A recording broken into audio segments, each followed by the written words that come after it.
ने मजसी ने परत मातृभूमीला, सागरा प्राण तळमळला. आपल्या सर्वांना आठवतात, आपल्या सर्वांना माहितीये की हे ओळी ऐकल्यावर आपल्याला एकच व्यक्तिमत्व आठवतं, ते स्वातंत्र्यवीर विनायक दामोदर सावरकर. आज 28 मे स्वातंत्र्यवीर सावरकरांची 138वी जयंती. स्वातंत्र्यवीर सावरकरांना विनम्र अभिवादन करून अखिल भारतीय विद्यार्थी परिषदेचे पुणे जिल्हा आयोजित सावरकर संवाद भारत भूमीच्या परिसस्पर्शाचा ह्या अंतर्गत मी सर्वांचे स्वागत करते. आजच्या आपल्या ह्या चर्चासत्रेत लाभलेले वक्त्यांचे मी परिचय करून देते. सात्यकी अशोक सावरकर, बीकॉम पर्यंत शिक्षण पुणे येथे बीकॉम पर्यंत शिक्षण झाले आहेत. पुणे येथे वेरिटास कंपनीमध्ये काम करतात. स्वातंत्र्यवीर सावरकर यांचे धाकटे बंधू डॉक्टर नारायण सावरकर यांचे नातू पुणे नगर हिंदू सभेच्या माध्यमातून शुद्धीकरणाचे कामे करतात. तसेच हडपसर पुणे येथील अनेक मुलांची शुद्धीकरण व पुनर्वसन यात मदत ही केली आहे. सावरकरांची समाज क्रांती, सावरकरांचे हिंदुत्व, विज्ञाननिष्ठ सावरकर ह्या विषयांवर पुणे, लातूर, अकोला, बँगलोर, पालघर व संभाजीनगर येथे व्याख्यानेही दिली आहेत. मी सावरकर ह्या वक्तृत्व स्पर्धेत परीक्षक म्हणून तसेच मराठी इंटरनॅशनल ऑर्गनायझेशन ह्या संस्थेतर्फे घेण्यात आलेल्या थेसिसचे परीक्षण ही केले आहेत. राष्ट्रवादी विचारांचा परिसार करण्यासाठी मृत्युंजय प्रकाशन ही प्रकाशन संस्था स्थापन केली आहे. सध्या सावरकर स्मृती प्रतिष्ठानच्या कार्यवाहपदी तर पुणे नगर हिंदू सभेच्या कोषाध्यक्ष म्हणून जबाबदारी आहे. सत्यकीजी, आपलं खूप खूप स्वागत आहे. इतिहासाच्या विस्तीर्ण अशा कालपटावर महापुरुषांचे पावलांचे ठसे उमटलेले असतात. त्याचाच मागोबा घेऊन आपण मार्गक्रमण करत असतो. पण खरा इतिहास, अभ्यासपूर्ण इतिहास लोकांपुढे येत नाही. सावरकरांचा खरा इतिहास नाविन्यपूर्ण मांडणारे श्री अक्षयजी जोग यांचा परिचय मी करून देते. पुणे येथे राहत असून इलेक्ट्रॉनिक इंजिनियर आहेत व MNC मध्ये जॉब करतात. स्वातंत्र्यवीर सावरकर, आक्षेप आणि वास्तव हे सावरकरांवरील सर्व आक्षेपांचा प्रूफ सहित खंडन करणारे त्यांचे पुस्तक प्रकाशित झाले आहे. 1.5 वर्षात 9 आवृत्त्या तसेच इंग्रजी, हिंदी आणि गुजराती मध्ये अनुवादही झाले. विश्व संवाद केंद्र पश्चिम महाराष्ट्र कार्यकारिणी सदस्य. त्यांचे आगामी पुस्तक Veer Savarkar a social revolutionary आणि स्वातंत्र्यवीर सावरकर परिचित अपरिचित. अक्षयजी, आपलेही खूप खूप स्वागत आहे. आपण चर्चासत्राला सुरुवात करूया. पहिला सवाल मी अक्षयजींना विचारते. सावरकरांचे बालपण भगूर मध्ये गेले हे सर्वश्रुत आहेच. लहानपणी सावरकरांचे आपले बंधू आणि कुटुंबियांशी काय संबंध होते हे तुम्ही सांगाल का? नमस्कार, माझा आवाज येतोय ना व्यवस्थित? हो. सावरकरांचे त्यांच्या लहान मोठ्या भाऊ आणि लहान बंधू खूप अतिशय चांगले संबंध होते. अगदी शेवटपर्यंत ते कायम होते. त्यांच्या सावरकरांची पत्नी, मोठ्या भावाची पत्नी येसूबहिणी आणि लहान भावाची पत्नी शांताबाई यांचेही आपापसात ते संबंध खूप चांगले होते. आणि सगळ्यांनी कायम म्हणजे कुटुंब हे त्यांचं कायम एकत्र होतं. समाजाने त्यांच्यावरती काही काळ बहिष्कार टाकला होता क्रांतिकारक चळवळीमुळे, पण त्यांचं मात्र एकमेकाशी खूप चांगलं नातं होतं. सगळ्यांनी एकमेकांना सांभाळून घेतलं.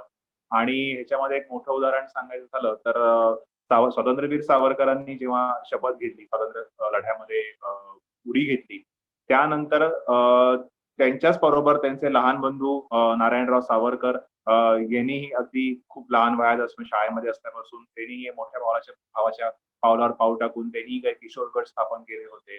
बाबाराव सावरकर तसे पहिल्यापासून थोडेसे आध्यात्मिक वृत्तीचे होते. स्वातंत्र्यवीर सावरकरांच्या इतके ते काही त्या गोष्टीमध्ये इतके ऍक्टिव्ह नव्हते. त्यांच्या सगळ्या गोष्टीबद्दल त्यांना पाठिंबा होता, त्यांना कौतुक असायचं. पण ऍक्च्युअल ऍक्टिव्ह काम त्यांच्या मनामध्ये एवढं नव्हतं.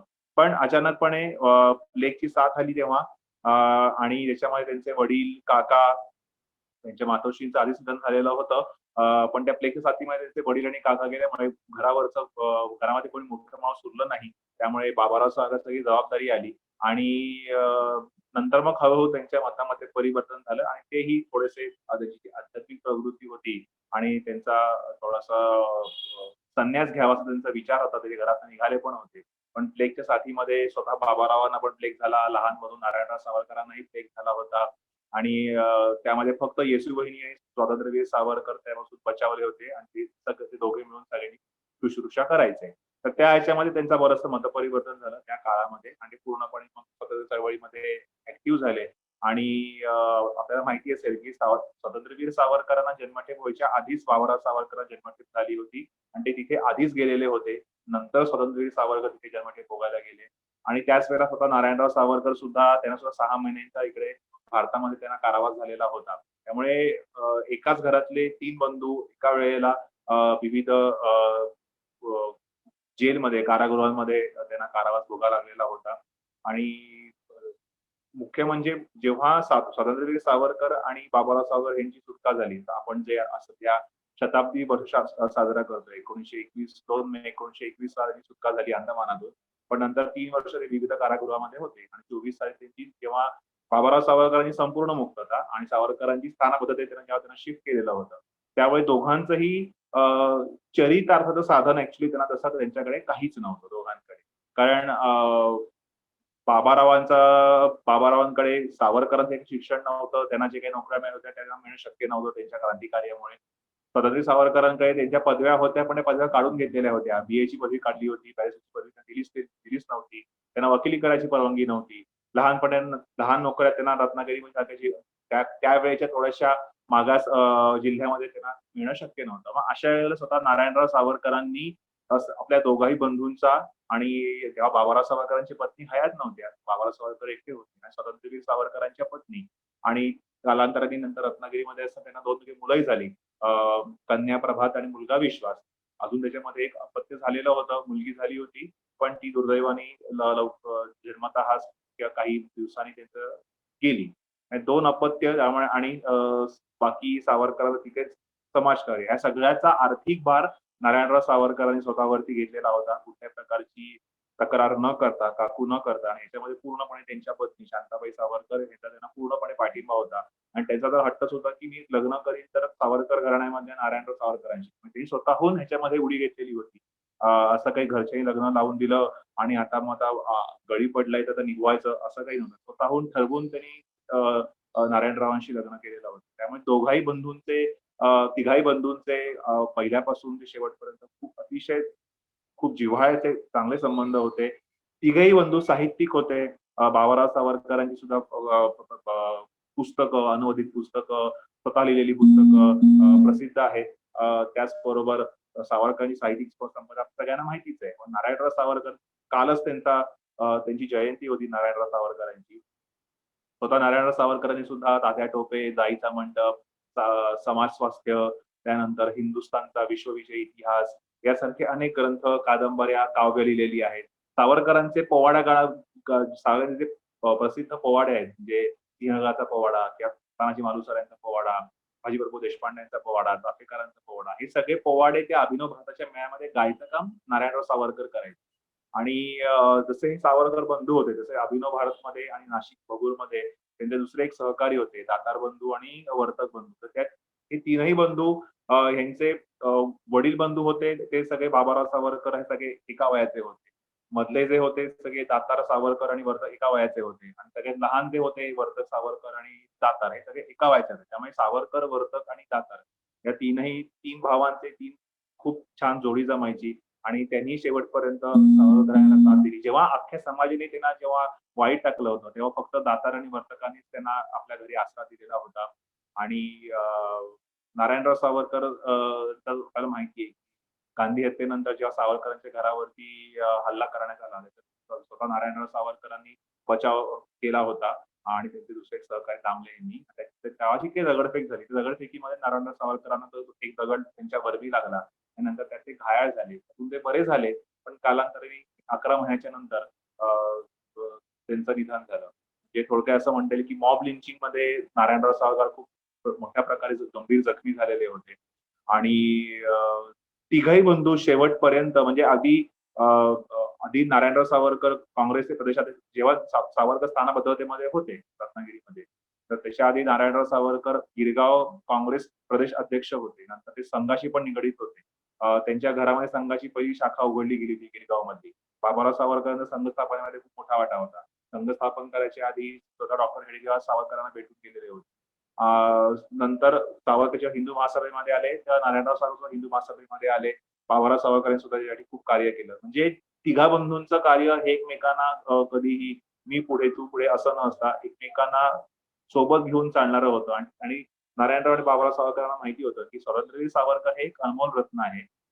त्यामुळे आपण कायम त्यांना साथ द्यावी, त्यांच्या बरोबर राहावं. जसं असं म्हणता येईल की इथे जसं रामायणामध्ये राम, लक्ष्मण आणि भरत होतं की राम आणि लक्ष्मण वनवासामध्ये गेले, त्याप्रमाणे इथे बाबाराव सावरकर आणि स्वातंत्र्यवीर सावरकर हे वनवासामध्ये गेले होते. फक्त रामाची भूमिका तात्याराव सावरकरांकडे होती आणि लक्ष्मणची भूमिका बाबारावांकडे होती.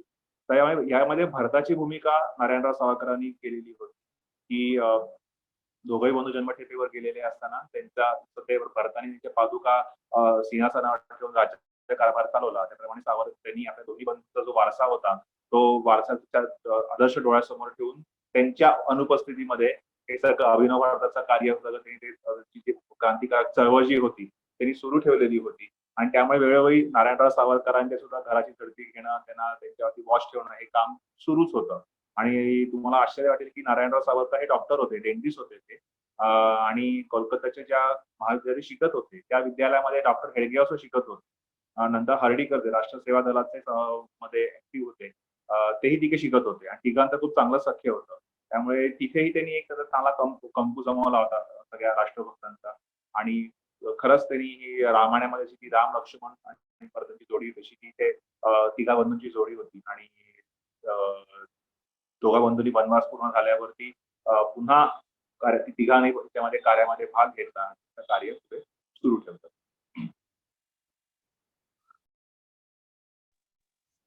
माझा पुढचा प्रश्न सात्विकजींना आहे.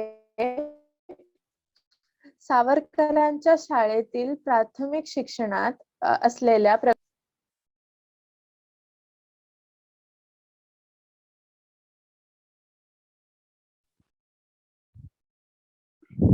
प्रश्न ऐकू नाही आला मला.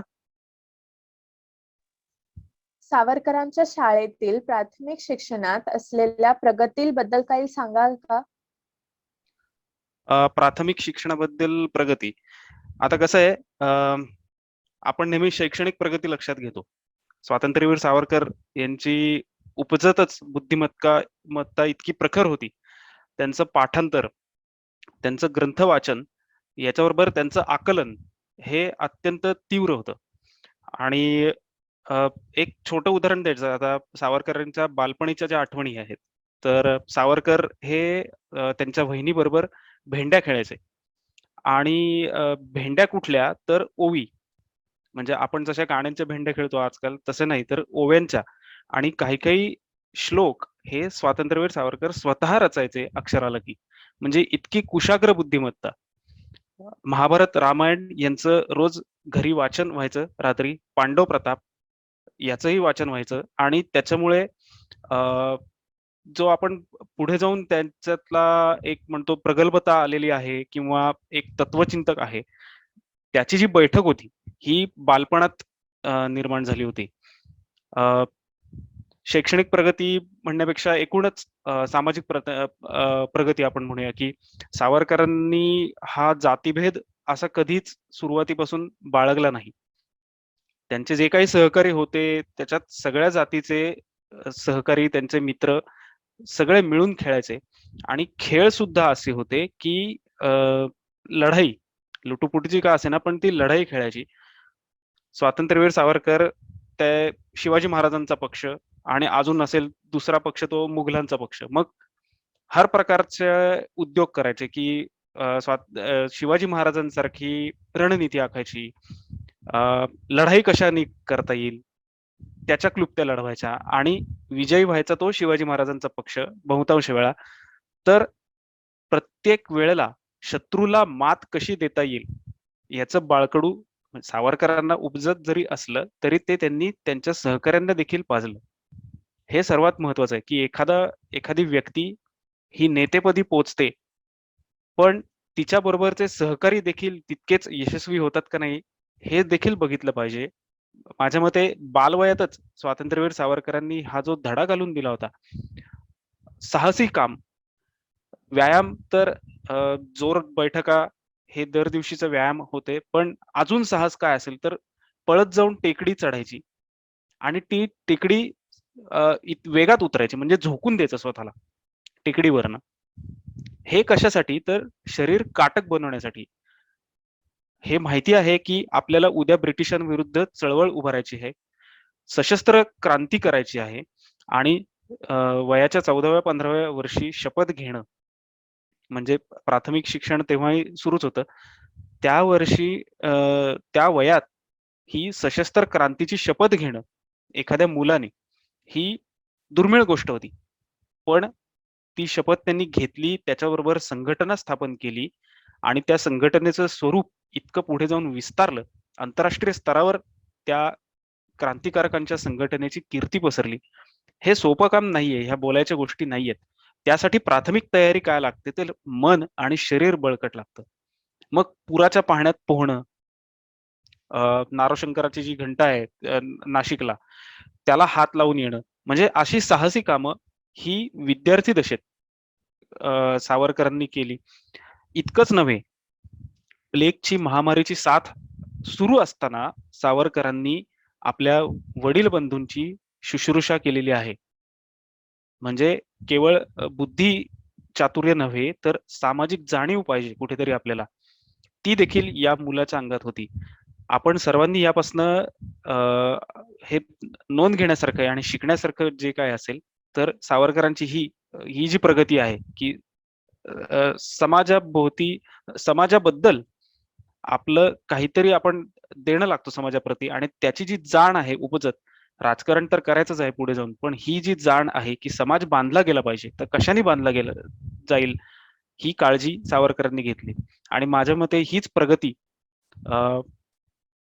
त्यांना पुढच्या आयुष्यात त्यांनी जी काही यश संपादन केलं त्याच्या मागे हीच पूर्वपीठिका आहे. अक्षयजी, पुढचा प्रश्न तुमच्यासाठी आहे. सावरकर लहानपणी खेळण्या बागडण्याच्या वयात मित्रमंडळीमध्ये रमत असताना त्यांचे वेगळेपण इतर मुलांपेक्षा दिसून येत होते का? हो, म्हणजे त्यांचे साहसी खेळ जसं उल्लेख केला सात्यकीजीने ते असायचेच. त्या व्यतिरिक्त असा एक उल्लेख आहे की एकदा त्यांना खेळताना साप सापडला होता. तो सापाला त्यांनी ते कसं पकडलं, तर त्यांनी साहसी खेळ केला त्या सापाशी आणि नंतर मग ते बघून त्यांच्या घरच्यांना हादरले, की "अरे हा साप आहे, सापाशी खेळू नये. तुला कळत नाही का? विषारी असतो." म्हणजे थोडक्यात साहसी खेळ खेळणं, सापाला पकडणं, नंतर डोंगराच्या दऱ्या उतरणं, खाली वर चढणं. लहान वयातच त्यांनी चांगली शरीर प्रकृती पण चांगली कमावली होती.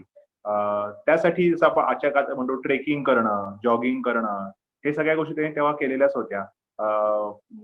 तिथे एका दमामध्ये अख्खा तो गड गड जवळपास एक गड चढून येणं, खेळून येणं. अशा प्रकारे साहसी खेळ तेव्हा केलेलेच होते. त्याच्या व्यतिरिक्त सावरकर म्हणजे नुसतंच फक्त बागडणं ह्याच्याकडे न जाता त्यांचं जसं शालेय शिक्षणामध्ये ते हुशार होतेच, पण त्याचं वैशिष्ट्य असं होतं की प्रचंड बुद्धिमत्ता असल्यामुळे सावरकर परीक्षेच्या फक्त 2 आठवडे आधी अक्षरशः स्वतःला घरामध्ये कोंडून घ्यायचे खोलीमध्ये आणि सगळा अभ्यास वर्षभराचा अभ्यास पूर्ण करायचे आणि परीक्षेमध्ये उत्तम गुणांनी ते पास व्हायचे. त्यामुळे वर्षभर काय व्हायचं, वर्षभर तेव्हा बाकीचे जे काही त्यांचे उपक्रम आहेत, साहसी व्यायाम करणं, खेळणं, वाचन करणं, काव्य करणं, या गोष्टीसाठी त्यांना असा योग्य वेळ मिळायचा आणि स्वतः सावरकर त्यांच्या आत्मचरित्रामध्ये असा उल्लेख केलेला आहे की माझी ही जी सवय होती की परीक्षेच्या काही दिवस आधीच फक्त अभ्यास करायचा, ही त्याची शेवट आणि बॅरिस्टरी पर्यंत त्यांची ती पद्धत कायम होती. आणि वर्षभर मग सावरकर विविध देशांचा इतिहास वाचणं, विविध राज्यकर्त्यांचा इतिहास वाचणं आणि ते आपल्या मित्रमंडळीमध्ये त्याच्यावरती चर्चा करणं. थोडक्यात आपलं जे हजरजबाबीपणा किंवा आपलं जे बुद्धिचातुर्य असतं किंवा आपण एखाद्या सभेमध्ये वादविवाद पटुत्व ज्याला आपण म्हणतो, तर ते त्याचं स्किल जे नंतर आपल्याला दिसून येतं, खूप ते तीक्ष्ण, धारदार आणि होतं. त्याची सगळी मुळं त्यांच्या लहानपणीच्या त्यांच्या सगळ्या चर्चेमध्ये होती अभिनव भारताच्या. तर सावरकरांनी असे बरेचसे साहसी खेळ केलेले आहेत. साप पकडणं म्हटलं तसं अगदी म्हणजे घरामध्ये असा उल्लेख आहे की आपण लपाछपी म्हणतो. तसं एकदा खेळत असताना एकदा ते सावरकर एका कपाटामध्ये कोंडले गेलेले होते आणि नंतर काहीतरी त्यांचे वडील येणार त्यांना ओरडणार म्हणून त्यांना बाबाराव सावरकर त्यांना उघडायचं ते विसरूनच गेले ते आणि नंतर मग सगळ्यात वेळा लक्षात आलं की अरे तात्या कुठे आहे? नंतर त्यांना कळालं की अरे तात्याला आपण देखील कोंडून ठेवलेलं आहे आणि मग नंतर तात्या त्यांनी उघडल्यावरती त्याचे घाबरे-घुबरे झालेले होते, श्वास रोखला गेलेला असल्यामुळे. असे विविध त्यांचे खूप खट्याळपणाचे किस्से, गोष्टी उपलब्ध आहेत. येसुबनीची तर त्यांची खूप खोड्या करायचे ते. कारण येसुबनी त्यांना समवयस्कच होती येसुबहिणी. म्हणजे ती त्यांची आई पण होती, त्यांची बहीण पण होती, त्यांची मैत्रीण पण होती. अशा सगळ्या विविध भूमिकेमध्ये त्यांचं ते नातं होतं. त्यामुळे आणि त्याला त्यांनी लिहायला पण शिकवलेलं होतं. म्हणजे येसुबहिणींना अक्षर ओळख नव्हती इतकी. स्वतः येसुबहिणींना त्यांनी अक्षर ओळख करून दिली. तिला ओव्या कशा करायच्या शिकवलं. स्वतः येसुबहिणी त्याच्यावरती त्याची दैनंदिनी म्हणजे डायरी पण त्यांनी लिहिलेली आहे येसुबहिणींनी. ती उपलब्धही आहे सध्या.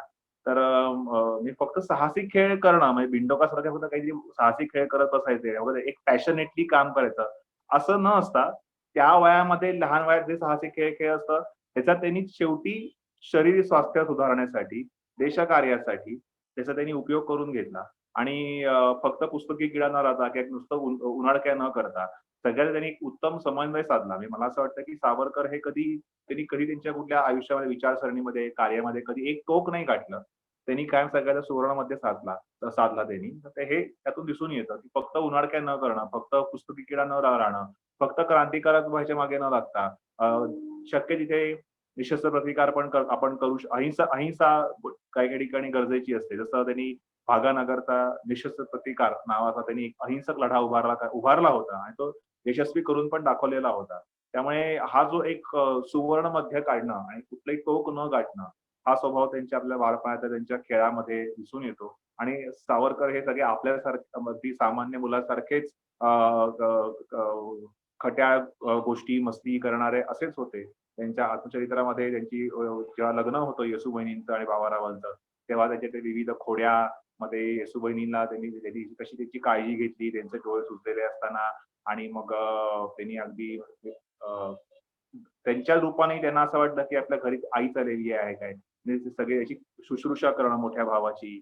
तर हे सगळं त्यांनी खूप म्हणजे छान केलं. म्हणजे ते त्यांना शाळाला पण मस्ती करायला पण वहिनी असायची. त्या वहिनीला ते सगळं शिकवायचे सुद्धा. त्या वहिनीबरोबर सगळ्या गाण्याच्या भेंड्या, ओव्यांच्या भेंड्या खेळणं पण करायचे. तिला त्रास पण द्यायचे. अशा प्रकारे त्यांचं ते खूप त्या नातं होतं. नारायणराव सावरकर खूप लहानच होते. पण ते पण त्यांच्या पावलावर पाऊल टाकून त्यांच्याही मस्ती जसं मगाशी म्हणाले लुटूपुटूच्या लढाया त्यांच्या चालायच्या. की एक पक्ष असायचा तो काय ब्रिटिशांचा पक्ष असायचा किंवा अगदी यवनांचा, मुघलांचा पक्ष असायचा आणि एक पक्ष असायचा तो भारतीयांचा पक्ष असायचा, हिंदूंचा पक्ष असायचा आणि त्याच्यामध्ये लढाया सुरू व्हायच्या आणि कायमच सावरकरांचा पक्ष जो भारतीय हिंदूंचा पक्ष असायचा तो कायम विजयी ठरायचा आणि कायम ब्रिटिशांच्या पक्षाला त्या मुघलांच्या पक्षाला कायम त्यांचा तो हरायचा आणि ते कसं ते छान लहानपणी त्याच्या ते लढायांचं वर्णन त्यांनी खूप छान केलेलं आहे सावरकरांनी. ते मुळातून वाचणार सावरकरांच्या शब्दात वाचण्यात त्याला जास्त मजा आहे. त्याची लुटूपुटूची लढाई जी चालायची तेव्हा ती पण एक आपण म्हणतो की जसं लहानपणी आपण सुद्धा शिवाजी महाराजांच्या गोष्टी ऐकून लहान मुलं सुद्धा कशी खेळतात की अरे चला सिंहगडात तानाजी मालुसरे, एक बाजीराव देशपांडे होतात, एक शिवाजी महाराज होतात, मग युद्ध खेळतात वगैरे. तसं सावरकर सुद्धा त्यावेळेला लुटूपुटूच्या लढाया मी शिवाजी महाराज, मी बाजीप्रभू देशपांडे असंच खेळायचे. त्यामुळे महापुरुषांचं हे जीवन असं काही लहानपणी खूप वेगळं असतं वगैरे असं नाही, सामान्य लोकांसारखंच असतं. फक्त त्याच्या आहारी न जाता हे फक्त लुटूपुटूच्या लढाया करत न बसता त्यातून देशासाठी खरंच युद्ध करून स्वातंत्र्य कसं मिळवावं ह्याचीच एक तारतम्य या महापुरुषांकडे असतं आणि ते सावरकरांकडे होतं आणि म्हणून त्यांनी ते फक्त त्याच्यातच सीमित केलं, त्याच्यातच न रमता त्यातून बोध घेऊन त्यातून अभ्यास करून तल्लख बुद्धीने त्यांनी अभिनव भारत संस्था उभारून आपलं क्रांतिकारी पुढे सुरू ठेवलं.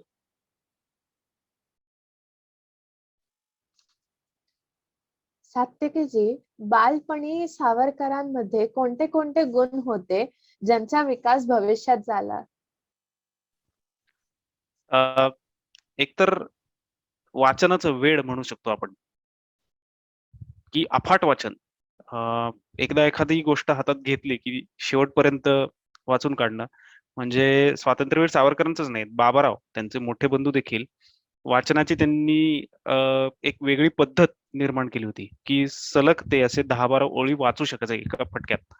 तर अफाट वाचन, त्याचं ग्रहण, म्हणजे नुसतंच एखादं पुस्तक वाचत बसलाय नाही, पण ते ग्रहण करायचं त्याचं, म्हणजे त्याच वेळेला त्यांचं चिंतन देखील सुरू असायचं. आणि दुसरा एक गुण म्हणजे नेतृत्व गुण, जो आपण बघितलाच आता.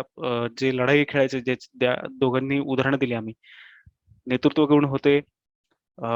एखादी संघटना उभी करायची तर संघटन कौशल्य लागतं, की सगळेजण त्यावेळेला काही क्रांतिकारक होणार होते का?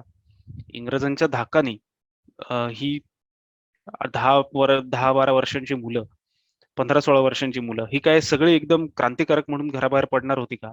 सरपे कप्पन बांधके वगैरे ते सिनेमामध्ये ठीक असतं, पण ज्या वेळेला एखादा आपल्याच वयाचा मुलगा आपल्याला हे समजावून सांगतो की ब्रिटिशांचं राज्य हे कसं अन्यायकारी आहे, आपल्या वयाच्या बरोबरच आपल्यापेक्षा मोठ्यांनाही तो समजावून सांगतोय की तुम्ही जे करताय, हे जे असंच अन्याय सहन करताय, तो कसा चूक आहे. आणि स्त्रियांचा देखील सहभाग त्याच्यातून मिळतोय. म्हणजे सावरकरांचे जे सहकारी होते आबा दरेकर, त्यांनी वेगवेगळ्या कविता रचल्या आणि त्या आत्मनिष्ठ युवती संघात म्हटल्या जायच्या. तर हे जे आहे की आपल्या मनात जी आग आहे ती आपल्यापुरती सीमित न ठेवता ही समाजापर्यंत कशी पोहोचेल, समाज देखील या सगळ्या युद्धात कसा सहभागी होईल. संघटन कौशल्य, नेतृत्व गुण, प्रचंड हुशारी आणि आकलन, ज्याला मी म्हटलं, परिस्थितीचं गांभीर्य काय आहे, ती परिस्थिती समजून घेऊन त्या परिस्थितीनुरूप वागणं. जसं प्लेगची साथ आली तर स्वतः ते जीवाची पर्वा न करता त्यांच्या भावाची शुश्रूषा करण्यात मग्न झाले. म्हणजे इतका समर्पित भाव. हे जे सगळे गुण आहेत, हे अत्यंत विशेष आहे. शिवाय राजकारणाचं देखील आकलन. आता एक प्रसंग इथे सांगावासा वाटतो, की त्यांनी एक अशी वार्ता ऐकली, की उत्तर भारतात कुठेतरी हिंदू-मुस्लिम दंगल झाली.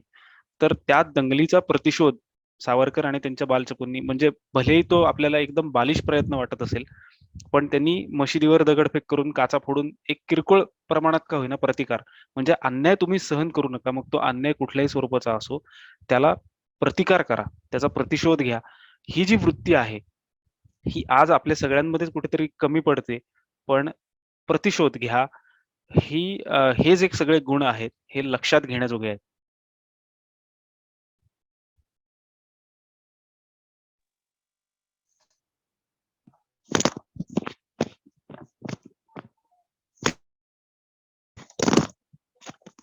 सात्यकीजी, नमस्कार. सावरकर यांची काही पुस्तकं प्रकाशनपूर्व जप्त झाली किंवा त्याच्यावर बंदी घातली गेली, त्या पुस्तकांविषयी काय सांगाल?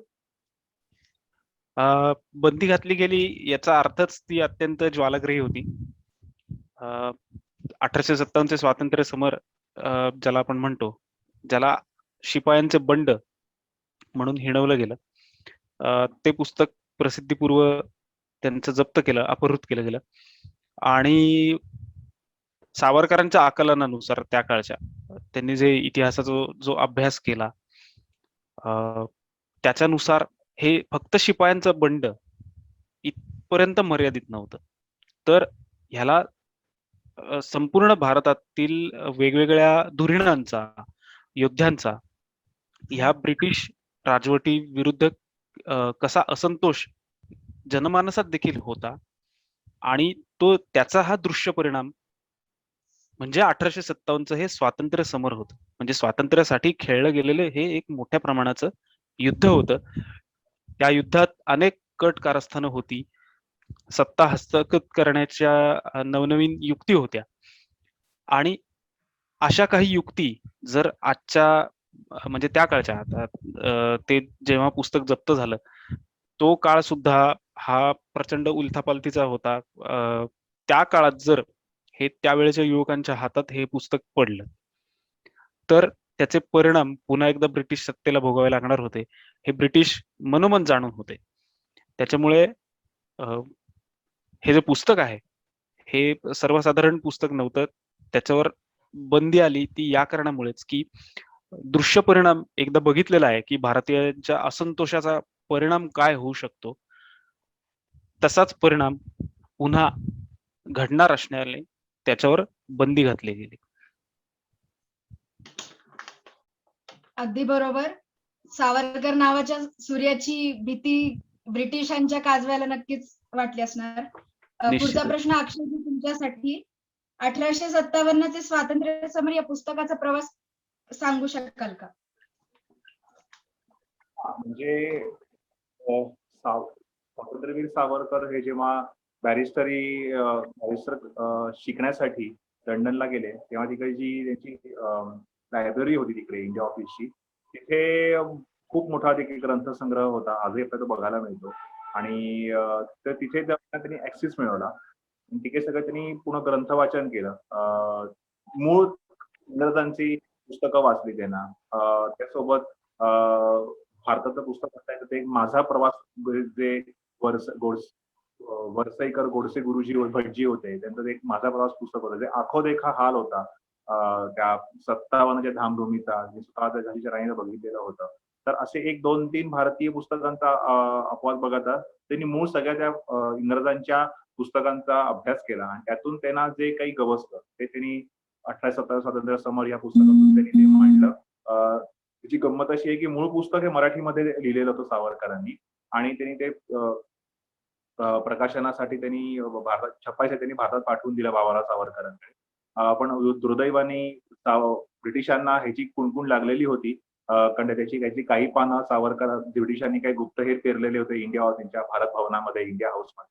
त्यांना त्यांच्या हाती लागल्यामुळे त्यांनी एक वेगळा एक कायदा काढून त्यांनी त्या कायद्याच्या अंतर्गत ते जे पुस्तक भारतामध्ये समजा कोणी आणलं कुठल्याही मार्गे तर त्याला अटक केली जाईल. तर त्यांचा नवीन कायदा पण पास केला होता त्यावेळेला आणि तरीही ते लपून छपून त्यांनी ते पुस्तक भारतामध्ये आणलं. बाबारावांना ते मिळालं आणि त्यांनी प्रकाशक म्हणजे किंवा मुद्रक म्हणून त्याला प्रिंटर शोधायला सुरुवात केली. त्याच्याने सोलापूरचे लिमय नावाचे त्यांना प्रिंटर सापडले.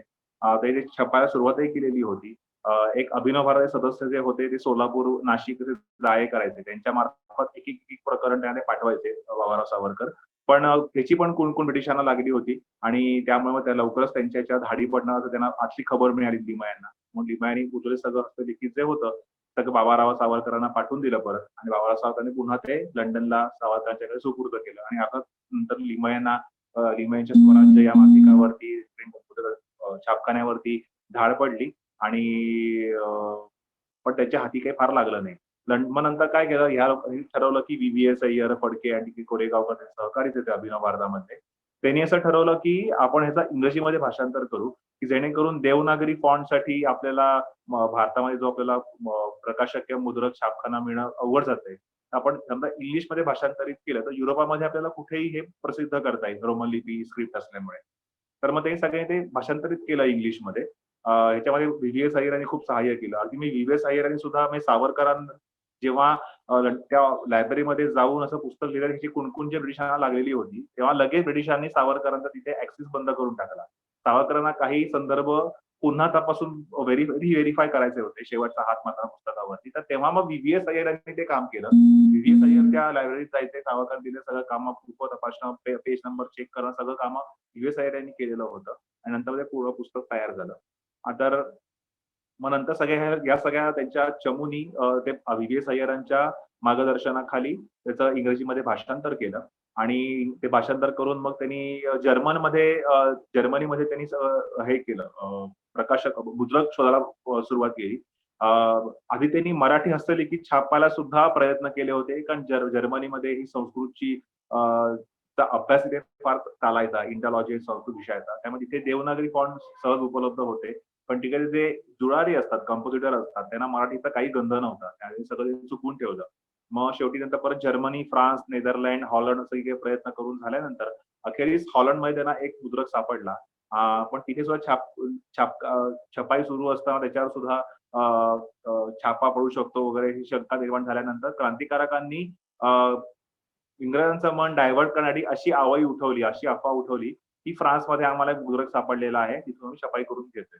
त्यामुळे ब्रिटिश लोक त्यांचं सगळं लक्ष फ्रान्सकडे गेलं होतं. पण तोपर्यंत हॉलंडमध्ये ते सगळी जी हस्तलिखित आहे इंग्रजीचं, त्याची छपाई करून पुस्तक त्याची त्यांनी बाहेर काढलं. पुस्तक बाहेर काढल्यानंतर मजा अशी आहे की भारतामध्ये फक्त पुस्तकाच्या विक्री वितरणासाठी बंदी होती, पण खुद्द इंग्लंडमध्ये या पुस्तकाच्या वितरणावरती वगैरे काही बंदी नव्हती. त्यामुळे त्याची पहिली कॉपी तिथे हातोहात खपली गेली इंग्लंडमध्येच, आणि त्याच्यानंतर काही कॉपीज परत मध्यंतरी भारतामध्ये पाठवण्यात आल्या आणि नंतर तिथे वितरित करायला, आणि नंतर त्या इंग्लिश पुस्तकावर मराठी भाषांतरित करून मध्ये प्रकाशित करण्यात आलं. मूळ हस्तलिखित मग सावरकर जपून ठेवलेलं होतं. मग नंतर त्यांनी त्यांचे एक सहकारी होते कुटिन्हो म्हणून, जे गोव्याचे होते. त्यांना त्यांनी ते दिलं, त्यांच्याकडे सुपूर्द केलं. मग कुटिन्हो नंतर मग पोर्तुगालमध्ये तिकडच्या त्या लेबेनॉनमध्ये गेले. तिकडच्या पोर्तुगाल एम्बसीमध्ये ते सगळं त्यांचं हस्तलिखित अभिनव भारतचे काही कागदपत्र, वंदे मातरम मासिकाचे काही कागदपत्र सगळे तिकडे ठेवून दिले. मग तिकडे त्यांना एनपीटी आचार्य येऊन भेटले. मग ते त्यांच्याकडे दिलं. परत ते लंडनला गेलं. परत तिकडे त्यांनी आणलं. असं करत करत शेवटी मग ते परत कुटिन्होंकडे आलं. कुटिन्होने स्वतः सांभाळलं. ते अमेरिकेला गेले. अमेरिकेला स्थायिक झाले कुटिन्हो. तिकडच्या नंतर तिकडे त्यांनी लग्न केलं, त्यांनी संसार थाटला, आणि नंतर 40 वर्षांनंतर जेव्हा भारत स्वतंत्र झाला, 15 ऑगस्ट 1947 ला, तेव्हा त्याचा एक कार्यक्रम तिकडच्या अमेरिकन एम्बसीमध्ये, अमेरिकेच्या भारतीय राजदूतावासामध्ये, एम्बसीमध्ये कार्यक्रम होता. त्या कार्यक्रमात त्यांचे एक सहकारी होते गावकर म्हणून. त्यांना ते भेटले. त्यांनी सांगितलं की माझ्याकडे एक अशी खजाना आहे, तिथं तुम्हाला आश्चर्य वाटेल. ते म्हणाले काय आहे? ते म्हणाले सावरकरांनी सत्ता बनवली स्वातंत्र्य समर पुस्तकाचं हस्तलिखित माझ्याकडे आहे, आणि ते मी सावरकरांकडे परत सुपूर्द करू इच्छितो. मग लगेच सावरकरांनी त्यांचे सहकार्यांमार्फत मुंजेंना कॉन्टॅक्ट केला, आणि मुंजेंनी मग नंतर सावरकरांना सांगून, आणि अखेरीस मग नंतर 1949 साली, कारण मध्ये नंतर गांधीचा कटाचा खटला सुरू झाल्यामुळे परत सगळं डिले झालं. नंतर अखेरीस 1949 ला सावरकरांकडे ते हस्तलिखित हातामध्ये मिळालं. पण ते हस्तलिखित जे मिळालं ते सुद्धा परिपूर्ण नव्हतं. शेवटी जे आपण प्रिंटिंगला देणार असतो हस्तलिखित, तसं ते हस्तलिखित नव्हतं. त्याच्यात काही थोडंसं ते काही ठिकाणी नोट्स मध्ये इनकम्प्लीट होत्या. ते सगळ्या नोट्स सावरकर नंतर फुलफिल केल्या, आणि नंतर मग त्याच्यावरनं मूळ मराठी हस्तलिखितावरनं मराठी पुस्तक रिप्रिंट केलं गेलं. आणि आता ते आपण सगळं वाचतो की त्याच्यामध्ये जो सावरकरांच्या भाषा शैलीचा जो फ्लेवर असायला हवा, तो आपल्याला त्या पुस्तकात दिसून येतो. मराठी भाषांतर जे अनुवादित होतं त्यात अर्थातच ते फडके आणि त्या इतर त्यांची सहकार्यांनी केलेले असल्यामुळे जो सावरकरांचा जी शैली आहे त्यांच्या लेखनाची, ती त्यात उतरलेली नव्हती. पण सुदैवाने कुटिन्होने ते सगळं सांभाळून ठेवलं, आणि मग ते उपलब्ध झाल्यामुळे आपण सावरकरांच्या शैलीमध्ये त्या पुस्तक आता वाचू शकतो. आणि सुदैवाने सावरकरांच्या हयातीमध्ये ते प्रकाशित झालं पुस्तक. नंतर समग्र सावरकर वाङ्मयामध्ये सुद्धा त्याचा समावेश करण्यात आला. आणि नंतर मग ते पुस्तक विविध क्रांतिकारकांना प्रेरणादायी ठरलं. सगळ्यांना माहिती, लाला हरदयाळ, मादाम कामा, नेताजी सुभाषचंद्र बोस, भगतसिंग या सगळ्यांनी ह्या पुस्तकाच्या रिप्रिंट केलेले पुस्तक आहे ते. आणि तमिळ भाषेमध्ये, हिंदीमध्ये, विविध भाषात सुद्धा त्याचं सगळीकडे भाषांतर झालेलं आहे. आणि एक काय म्हणू आपण त्याला, क्रांतिकारकांची भगवद्गीता प्रेरणादायी ग्रंथ म्हणून ह्याच्याकडे बघितलं जातं, की त्यांनी पूर्णपणे स्वातंत्र्य समराचं जे नॅरेशन आपण ज्याला म्हणू शकतो, ते पूर्ण बदलून टाकलं, आणि एक वेगळी कलाटणी दिली त्या युद्धाकडे बघायची. कारण तोपर्यंत त्याला शिपायांची भाऊगर्दी, शिपायांचं बंड, सेपाई मोठी युटिनी वगैरे म्हणून त्याला हिणवलं जायचं. आणि नंतर सावरकरांनी या स्वातंत्र्य समराची जी सुवर्ण महोत्सव 50वा स्मृती दिन जो आहे, तो खुद्द लंडनमध्ये साजरा केलेला होता. आणि नंतर ज्या 100 वर्ष पूर्ण झाली 1957 साली, त्याचाही दिल्लीमध्ये मोठा समारंभ झालेला होता. त्यालाही सावरकरांना विशेष आमंत्रण मिळालेलं होतं. प्रमुख वक्ता म्हणून तिथे सावरकरांनी भाषण केलेलं होतं. तर असा हा त्या सत्तेंद्र समर पुस्तकाचा एक रोमहर्षक प्रवास आहे. आणि जसा त्या पुस्तकाने इतिहास घडवला, तर त्या पुस्तकाचं हस्तलिखित कुठे कुठे कसं कसं फिरलं, याचाही एक छान मस्तपैकी रोमहर्षक इतिहास आहे. आणि मग त्यांनी ते भारतात पाठवलं कसं, याची एक वेगळी स्टोरी आहे. ते पिकविक पेपर्स किंवा एखाद्या कुठलं काही निरुपद्रवी पुस्तकं यांच्या वेष्टनाच्या आड त्यांनी ही पुस्तकं लपवली होती. मग पेटीमध्ये किंवा खोक्यामध्ये त्याची लहान गुप्ततळ तयार केलेले होते. त्याच्यात त्यांनी ही पुस्तकं लपवून त्यांनी त्याची तस्करी केली भारतामध्ये आणि त्याचं त्यांनी पुढे वितरण केलं. आणि इंग्रजीमध्ये भाषांतर झाल्यामुळे हे पुस्तक आहे ते विशेष करून महाराष्ट्राबाहेर अमराठी लोकांपर्यंत ते पोहोचू शकलं. आणि आता तर ते काय महाराष्ट्राची जन आवृत्तीच उपलब्ध आहे. सात्यकीच्या मातोश्री हिमायतबाई सावरकरांनी तो प्रकल्प आणि ग्राहक हित प्रकाशनच्या सुरू केला होता. 60 रुपयामध्ये इतकं छान 200-250 पानी पुस्तक त्यांनी उपलब्ध करून दिलं होतं. आणि मला वाटतं 1 लाखाच्या वरती त्याच्या त्यांनी प्रति तेव्हा त्याचं वितरण केलं होतं. त्यामुळे आता काय सगळ्या इंटरनेटवरती उपलब्ध आहे मराठी इंग्रजी त्याचं भाषांतर. तर असा एक हा रोमहर्षक पुस्तकाचा आणि मला वाटतं जगातलं पहिलं असं पुस्तक आहे की ज्याच्यावरती पुस्तक प्रकाशित व्हायच्या आधीच त्याच्यावरती बंदी आलेली.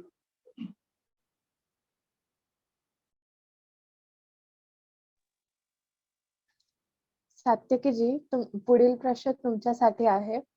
मातृछत्र हरपल्यानंतर सावरकरांची मनस्थिती काय होती आणि नंतर भारताला मातृभूमी समजण्यापर्यंत त्यांचा प्रवास कसा होता? सावरकर खूप लहान होते जेव्हा त्यांची आई गेली.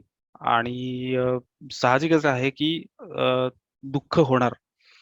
कुठल्याही मुलाला त्याची आई किंवा परक्का झालेलो आहे ही भावना देखील अतिशय वेदनादायी असते. सावरकरांना देखील ह्या भावनेनी ग्रासलं होतं निश्चितच. आणि मातृभूमी म्हणाल तर जसं बाळाचे पाय पाळण्यात दिसतात, तर असं काही वेगळं नव्हतं की त्यांना अचानक जाणवलं की हा भारत ही आपली मातृभूमी आहे वगैरे. हळूहळू जेव्हा आपल्याला समज येऊ लागते आजूबाजूची जेव्हा परिस्थिती आपण बघतो त्याप्रमाणे आपण निर्णय घ्यायला लागतो. सावरकरांना अचानक एका दिवशी हे आकलन झालेलं नाही. सभोवतालची परिस्थिती, अनुभव याच्या माध्यमातून म्हणा, याचा प्रभाव म्हणून म्हणा की त्यांच्या मनावर हे संस्कार घडले गेले की ब्रिटिश हे अन्यायकारी आहेत, त्यांचं राज्य अन्यायकारी आहे, ही जुलमी राजवट आहे. आणि पूज्यभाव हा समाजाप्रती असतोच, ह्या मातृभूमी प्रती असणारच. म्हणजे हा माझा देश आज पारतंत्र्यात आहे, जर तिला मी त्या देशाकडे जर मी मातृभूमी म्हणून बघत असेल तरच मला तिची सेवा करता येईल. कुठलाही माणूस हा देशभक्ती करतो, राष्ट्रसेवा करतो, ते कुण्या एखाद्या समाजावर किंवा राष्ट्रावर उपकार म्हणून करत नाही. तर आतून ती भावना निर्माण झालेली असते की आपण या देशाचं देणं लागतो काहीतरी. त्या मातेची भक्ती करणं हे आपलं कार्य आहे, हे कर्तव्य आहे. आणि त्या कर्तव्य भावनेतूनच मग छोटी संघटना निर्माण करणं, हळूहळू लोकांमध्ये उत्सवांच्या माध्यमातून पोहोचणं, त्यांच्याकडे ही राष्ट्रभक्तीचं त्यांना थोडं थोडं एक बाळकडू म्हणू हळूहळू पाजणं आणि त्याची व्याप्ती वाढवून ब्रिटिशांना जरब बसेल अशी संघटना निर्माण करणं. माझ्या मते हा जो प्रवास आहे हा त्याचा कालावधी जर बघितला आपण तो अत्यंत थोडा आहे, पण त्या कालावधीत देखील त्याची परिणामकारकता म्हणजे सावरकरांना शिक्षा होऊन ज्या वेळेला अंदमानात धाडलं गेलं तेव्हा त्यांना जे पदक बिल्ला ज्याला आपण म्हणतो त्याच्यावर डी फॉर डेंजरस, ब्रिटिश राजसत्तेच्या दृष्टीने डेंजरस असा हा बंदिवान, डेंजरस प्रिझनर. म्हणजे काय ह्यांनी सर्व स्तरातून प्रयत्न केलेले आहेत की ब्रिटिश भारतातून जावेत. ब्रिटिशांनी डेंजरस म्हणणं ही सोपी गोष्ट नाहीये. ते कुठल्या गोष्टीसाठी म्हटले, त्यांना काय एवढी कठोर शिक्षा दिली, भारताच्या सीमांपासून 1400 किलोमीटर लांब नेऊन त्यांना का ठेवलं गेलं, याचा जर अभ्यास केला तर सावरकरांनी जे काही संघटन केलं त्यांच्या तारुण्याच्या किंवा किशोरवयीन असताना, याच्यात आपल्याला ते मूळ सापडतं की एखादी छोटीशी कल्पना पण ती राबवायची आणि एकट्याने नाही तर त्यांना त्याच्यात सगळ्यांना समाविष्ट करून घ्यायचं. आता आता 1857चा आपण इतिहास ऐकला त्या पुस्तकाचा सगळा. ब्रिटिशांना चकवणं, फसवणं हे काही सोपी गोष्ट नाही, पण त्याच्यात मार्ग कसे काढायचे, भारतात पिस्तुलं कशी पोचवायची, तर पुस्तकं घ्यायची मोठी जाड आणि त्या रिव्हॉल्वरच्या रुंदी एवढी पानं ती कापायची आणि त्या बरोबर पुस्तकात ती रिव्हॉल्वर ती ठेवायची, वरनं पुन्हा एकदा वेस्टर्न घालायचं. आणि हे कळलं नाही पाहिजे. ब्रिटिश जे साधं पत्र देखील उलगडून वाचायचे, जे सावरकरांना यायची, ते कळलं नाही पाहिजे इतकी गुप्तता त्याच्यात पाळायची. बॉम्ब मॅन्युअल्स भारतात पाठवायची. ही साधी गोष्ट नव्हती आणि नुसती पाठवून नाही, त्याच्याद्वारे दृश्य परिणाम ज्याला म्हटलं मी, की हे दिसून आले ना. कर्झन वायली म्हणा, अनंत कारणी मारलं, तर हे जे दृश्य परिणाम दिसून आले, तर हा एक पूज्यभाव, हा मनी सदैव असतो. अंदमानच्या कारागृहात देखील तोच पूज्यभाव, भारत मातेच्या चरणावरच आम्ही लीन होणार. तोच थंडिली दिली गृहवित्तमत्ता, म्हणजे सगळंच आम्ही तुझ्या चरणी अर्पण केलेलं आहे.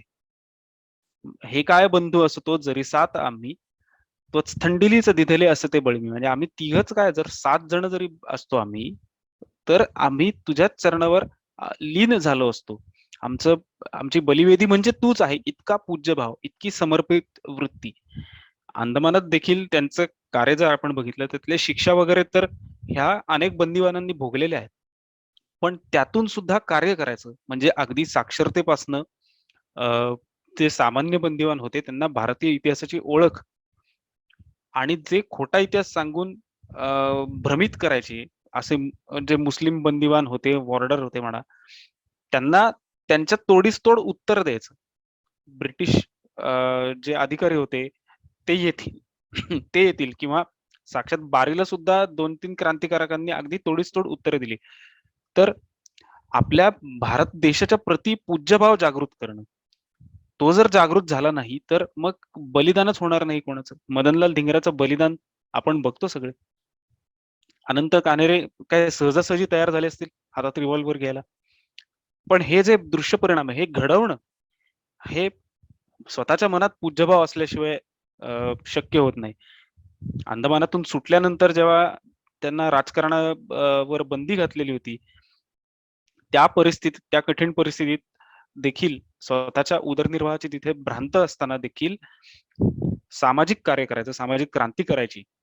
अखंड हिंदू राष्ट्र किंवा जे हिंदू समाज जो विस्कळीत झालेला होता, तो पुन्हा अखंड करायचं, त्याचं राष्ट्र निर्माण करायचं. त्याच्यानंतरच्या कालखंडात देखील राजकारणात म्हणजे झंझावाती दौरे करायचे. स्वतःची तब्येत साथ देत नसताना देखील म्हणजे सत्कार समारंभ त्यांचे इतके झाले, स्वागत समारंभ इतके झाले स्वातंत्र्यवीर सावरकर सुटल्यावर, की ते स्वागत समारंभ स्वीकारता स्वीकारता त्यांच्या प्रकृती बिघडली, तरी देखील त्या निमित्ताने लोकांना 4 शब्द सांगता येतील, 4 गोष्टी सांगता येतील भारतीय राजकारणातल्या, या हेतूने देखील ते तसेच सत्कार समारंभ स्वीकारले, पण स्वतःची भूमिका मांडली. हिंदू हिताचं राजकारण का केलं, त्याची भूमिका निश्चित केली.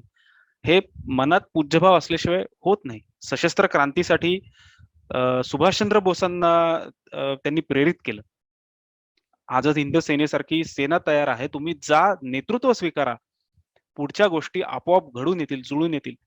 हा कायम प्रेरणादायी मंत्र देऊन अनेक क्रांतिकारकांना तयार करणं मनात पूज्यभाव असल्याशिवाय सहज शक्य नाही. त्यामुळे हे एका दिवशी झालंय का, की त्यांना मातृभूमीची जाणीव झाली, तर नाही, हळूहळू घडत गेले.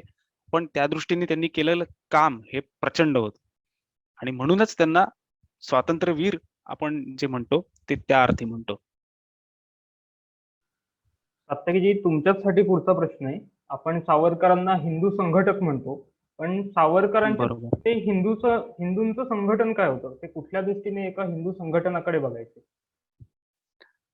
प्रथम आपल्याला हे लक्षात घेतलं पाहिजे की त्यांनी हिंदू संघटन का निवडलं. सावरकर ज्या वेळेला अंदमानात होते त्यावेळेला ब्रिटिश सत्ता अत्यंत स्थिरावलेली, अत्यंत मजबूत. दुसऱ्या बाजूला ज्या वेळेला ब्रिटिश इथून निघून जातील, ज्या वेळेला सत्तेचं वाटप होईल, त्या सत्तेच्या वाटपाची आग्रही मागणी करणारे मुस्लिम नेते, मुस्लिम समाज एकंदरीतच. आता मुसलमान हे एक राष्ट्र होते का, तर निश्चितच ते भारतातले मुसलमान त्या काळी स्वतःला एक राष्ट्र समजायचे, ते धार्मिक आधारावर. पंचस्तंभीय इस्लाम आपण सगळेजण जाणतो. इस्लाम विषय अधिक जाणून घ्यायचा असेल तर आपण शेषराव मोऱ्यांचं पुस्तक वाचावं किंवा श्रीरंग गोडबोलेंनी लिहिलेलं इस्लामचे अंतरंग हे निश्चित वाचून काढावं. प्राथमिक अतःपासून इथपर्यंत सगळी माहिती त्याच्यात आहे. इस्लामचं ज्ञान आपल्याला होतं. सावरकरांना इस्लामचं आकलन अंदमानात झालं जेव्हा त्यांनी कुराण वाचलं. कुराण उर्दूत वाचलं, त्याचं भाषांतर इंग्लिशमध्ये 3-4 भाषांतर त्यांची वाचली त्यांनी आणि त्याच्यावरनं आकलन केलं की हे इस्लाम जसं हिंदूंमधले जे वेगवेगळे धर्म आहेत ना, त्याच्यासारखा हा इस्लाम आहे ही समजूत चुकीची आहे. हे वेगळंच काहीतरी प्रकरण आहे. जगात 2 मुसलमान कुठे असतील तर ते एकमेकांचे भाऊ असतात, त्यांच्यावरती धार्मिक बंधनं असतात, धर्माज्ञ असतात. त्याचा प्रभाव त्या सगळ्या समाजावर, त्या राष्ट्रावर पडतो. परिस्थिती पालटत होती. पहिलं महायुद्ध होऊन गेलं होतं ज्या वेळेला सावरकर रत्नागिरीत होते आणि दुसरं महायुद्ध होणार किंवा भारत एक ना एक दिवस स्वतंत्र होणार, झगडून म्हणा, नेमस्त्या पुढाऱ्यांच्या मार्गदर्शनाखाली म्हणा. भारतातून ब्रिटिश गेल्यानंतर अधिकारांचं जे वाटप होणार आहे ते नक्की कोणात होणार? म्हणजे स्वतः हिंदू समाज हा जो आहे ना, त्यावेळेला अत्यंत न्यूनगंडाचा एक त्याला पछाडलेलं होतं.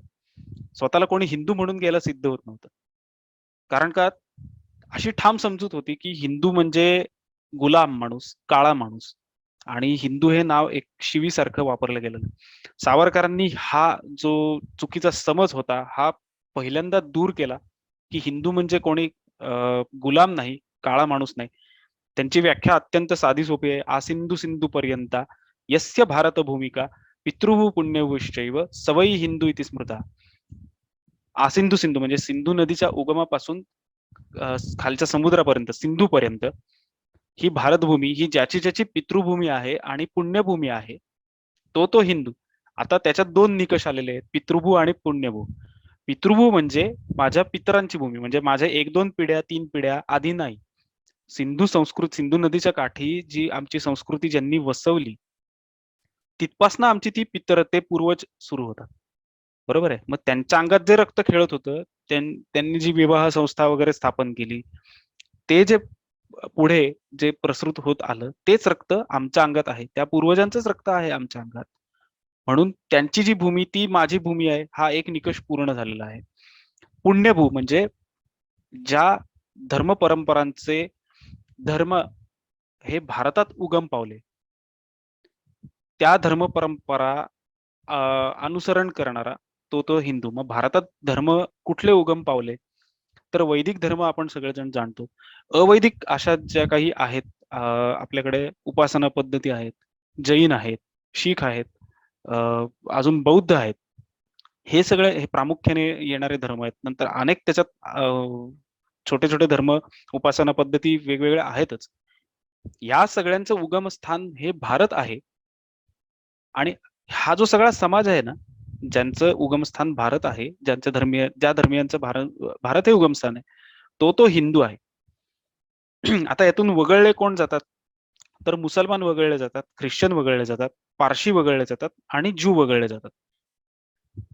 आता ह्या पारशी ज्यू यांच्याबद्दल सावरकरांची काही तक्रार नव्हती. त्यांच्याबद्दल सावरकरांनी गौरवोद्गारच काढलेले आहेत. मूळ जो तत्कालीन धोका होता तो होता हे मुस्लिम लीगचे जे आक्रमक पुढारी होते आणि त्यांच्या मागे असलेला जो मुस्लिम समाज होता, जो एका धार्मिक पगड्याखाली 50% सत्तेत वाटा मागत होता. लोकसंख्या 20%, सत्तेत वाटा हवा 50%. आणि म्हणून सावरकरांनी हिंदू संघटन करायचं योजलं की हिंदूंना या प्रश्नाची जाणीव तरी आहे का की त्यांच्यावर अन्याय होतो. राजकारण चालू होतं. काँग्रेसचं म्हणणं होतं की इथल्या अल्पसंख्य समाजाचं जोपर्यंत पूर्ण समाधान होत नाही तोपर्यंत काँग्रेस हा संपूर्ण स्वराज्य मागण्याचा ठराव पास करणार नाही, संमत करणार नाही. आणि मग ह्या मुस्लिम पुढाऱ्यांच्या अवाजवी मागण्या मान्य व्हायला सुरुवात झाली की एका व्यक्तीला 3 मतं किंवा हिंदी ही राष्ट्रभाषा नको. मग ते गांधीजींचं भजन वगैरे आपल्याला सगळ्या गोष्टी त्या माहितीच आहेत. मग ही जी लांगुल चालनाची ही जी स्पर्धा सुरू झाली ना, त्याची जाणीव सावरकरांनी हिंदू समाजात दिली की अरे बघ, डोळे उघड, तुझ्या परोक्ष इथे काहीतरी घडतंय, तुझ्यावर अन्याय होते, तुझी लोकसंख्या जी आहे ती 80% आहे, पण तुला सत्तेत वाटा मिळणार आहे 50%, आणि ज्यांची लोकसंख्या 20% त्यांनाही 50%. हिंदू समाज इथे बहुसंख्या आहे, हा काही हिंदू समाजाचा गुन्हा नाही, हा काही त्यांचा दोष नाही. लोकसंख्येच्या प्रमाणात मुस्लिम समाजाला जागा द्यायला सावरकर आणि हिंदू महासभा ही सिद्ध होती, पण लांगुल चालन करण्याला सावरकरांचा शेवटपर्यंत विरोध होता.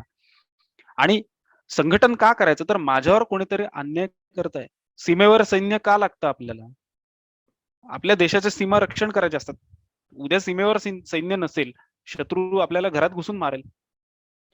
हे जे आहे की माझं कुंपण तोपर्यंत मी उभं करणार, माझं कुलूप तोपर्यंत मी ठेवणार, जोपर्यंत इतर धर्मियांचं त्व जिवंत आहे, त्यांच्या त्यांच्या अस्मिता टोकदार आहेत, त्या अस्मितांच्या जोरावर ते काहीतरी अवाजवी मागताय, तोपर्यंत मी माझं त्व ठेवणार आहे. ते सावरकरांचं हिंदुत्व होतं. आणि हिंदू संघटन हे त्यासाठीच त्यांनी उभारलं की राजकारणात ज्या घडामोडी चाललेल्या आहेत ना, हे हिंदू माणसा जाग, बघ तुझ्या डोळ्या देखत काय चाललेलं आहे, हिंदूंना जागृत करणं म्हणून त्यांनी हिंदू संघटन हे निर्माण केलं. आणि या हिंदूंचं तुम्ही बघा, आता सावरकरांचं हिंदुत्व पुस्तक वाचलं असेल तर तुम्हाला लगेच लक्षात येईल, नसेल तर अवश्य वाचा. कुठेही सावरकरांनी असं सांगितलेलं नाही की भगवद्गीताच माना किंवा अमुक एक ग्रंथच माना, अमुक एक उपासना पद्धतीच स्वीकारा. ती तुम्ही तुमच्या धर्माची आचरण पद्धती घरात ती चालू ठेवा, पण हिंदुत्वाच्या व्यासपीठावर हे धार्मिक हिंदुत्व कुठेच येणार नाही, तर ते राजकीय हिंदुत्व येईल. तुमच्यातलं एकत्व आणि तुमच्या राजकीय अधिकारांचं संरक्षण हे सावरकरांचं हिंदुत्व होतं.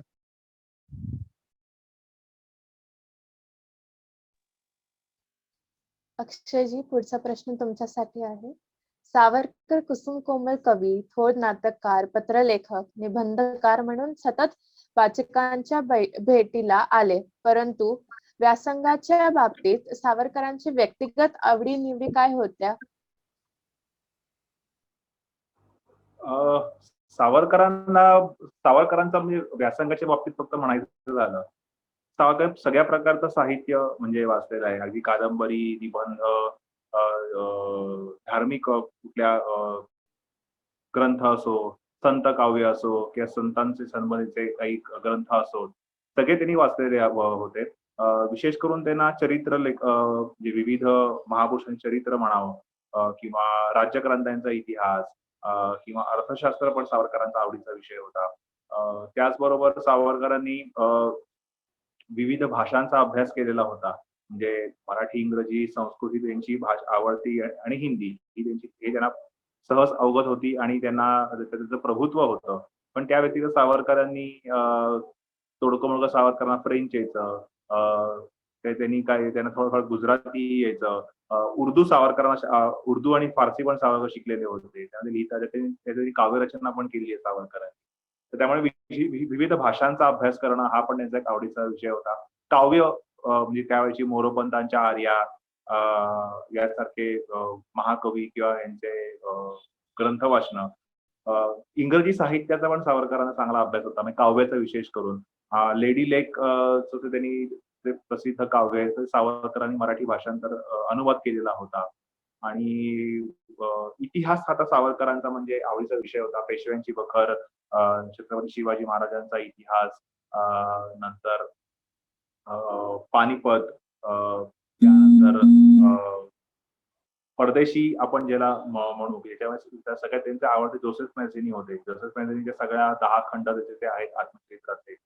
मूळ इटालियन आहेत, पण तरी इंग्रजी भाषेमध्ये पण ते वाचले सावरकरांनी. त्याचा सावरकरांनी जो संक्षिप्त अनुवाद केला होता तोच जोसेफ मॅझिनीचं सावरकरांचं पुस्तक आहे. त्याची सावरकरांनी त्याला 30 पानांची प्रस्तावना लिहिली होती आणि ती जहाल असल्यामुळे त्या पुस्तकावरती त्या स्वातंत्र्य समर पुस्तकासारखी प्रकाशनाच्या आधी बंदी आलेली होती. तर अशा प्रकारे सावरकरांचा व्यासंग हा खूपच म्हणजे अफाट त्यांचं वाचन म्हणता येईल. आणि इतकंच नाही म्हणजे की फक्त म्हणजे काही धार्मिक हिंदूंचा इतिहास वगैरे असं नाही, सावरकरांचा सगळ्या प्रकारचा इतिहास, धर्मांचा इतिहासचा अभ्यास होता. इन्व्हिटेशन ऑफ ख्राइस्ट हे सावरकरांनी पुस्तक लंडनमध्ये असताना वाचलं होतं. त्यांनी बायबल वाचलं होतं. सावरकर अंदमानमध्ये असताना सावरकर इंग्रजीमध्ये पुराण वाचलेलंच होतं ते लंडनमध्ये असताना सुद्धा. पण अंदमानमध्ये असताना सावरकरांनी विशेष करून त्यांचे एक मुसलमान सहबंदीवान होते.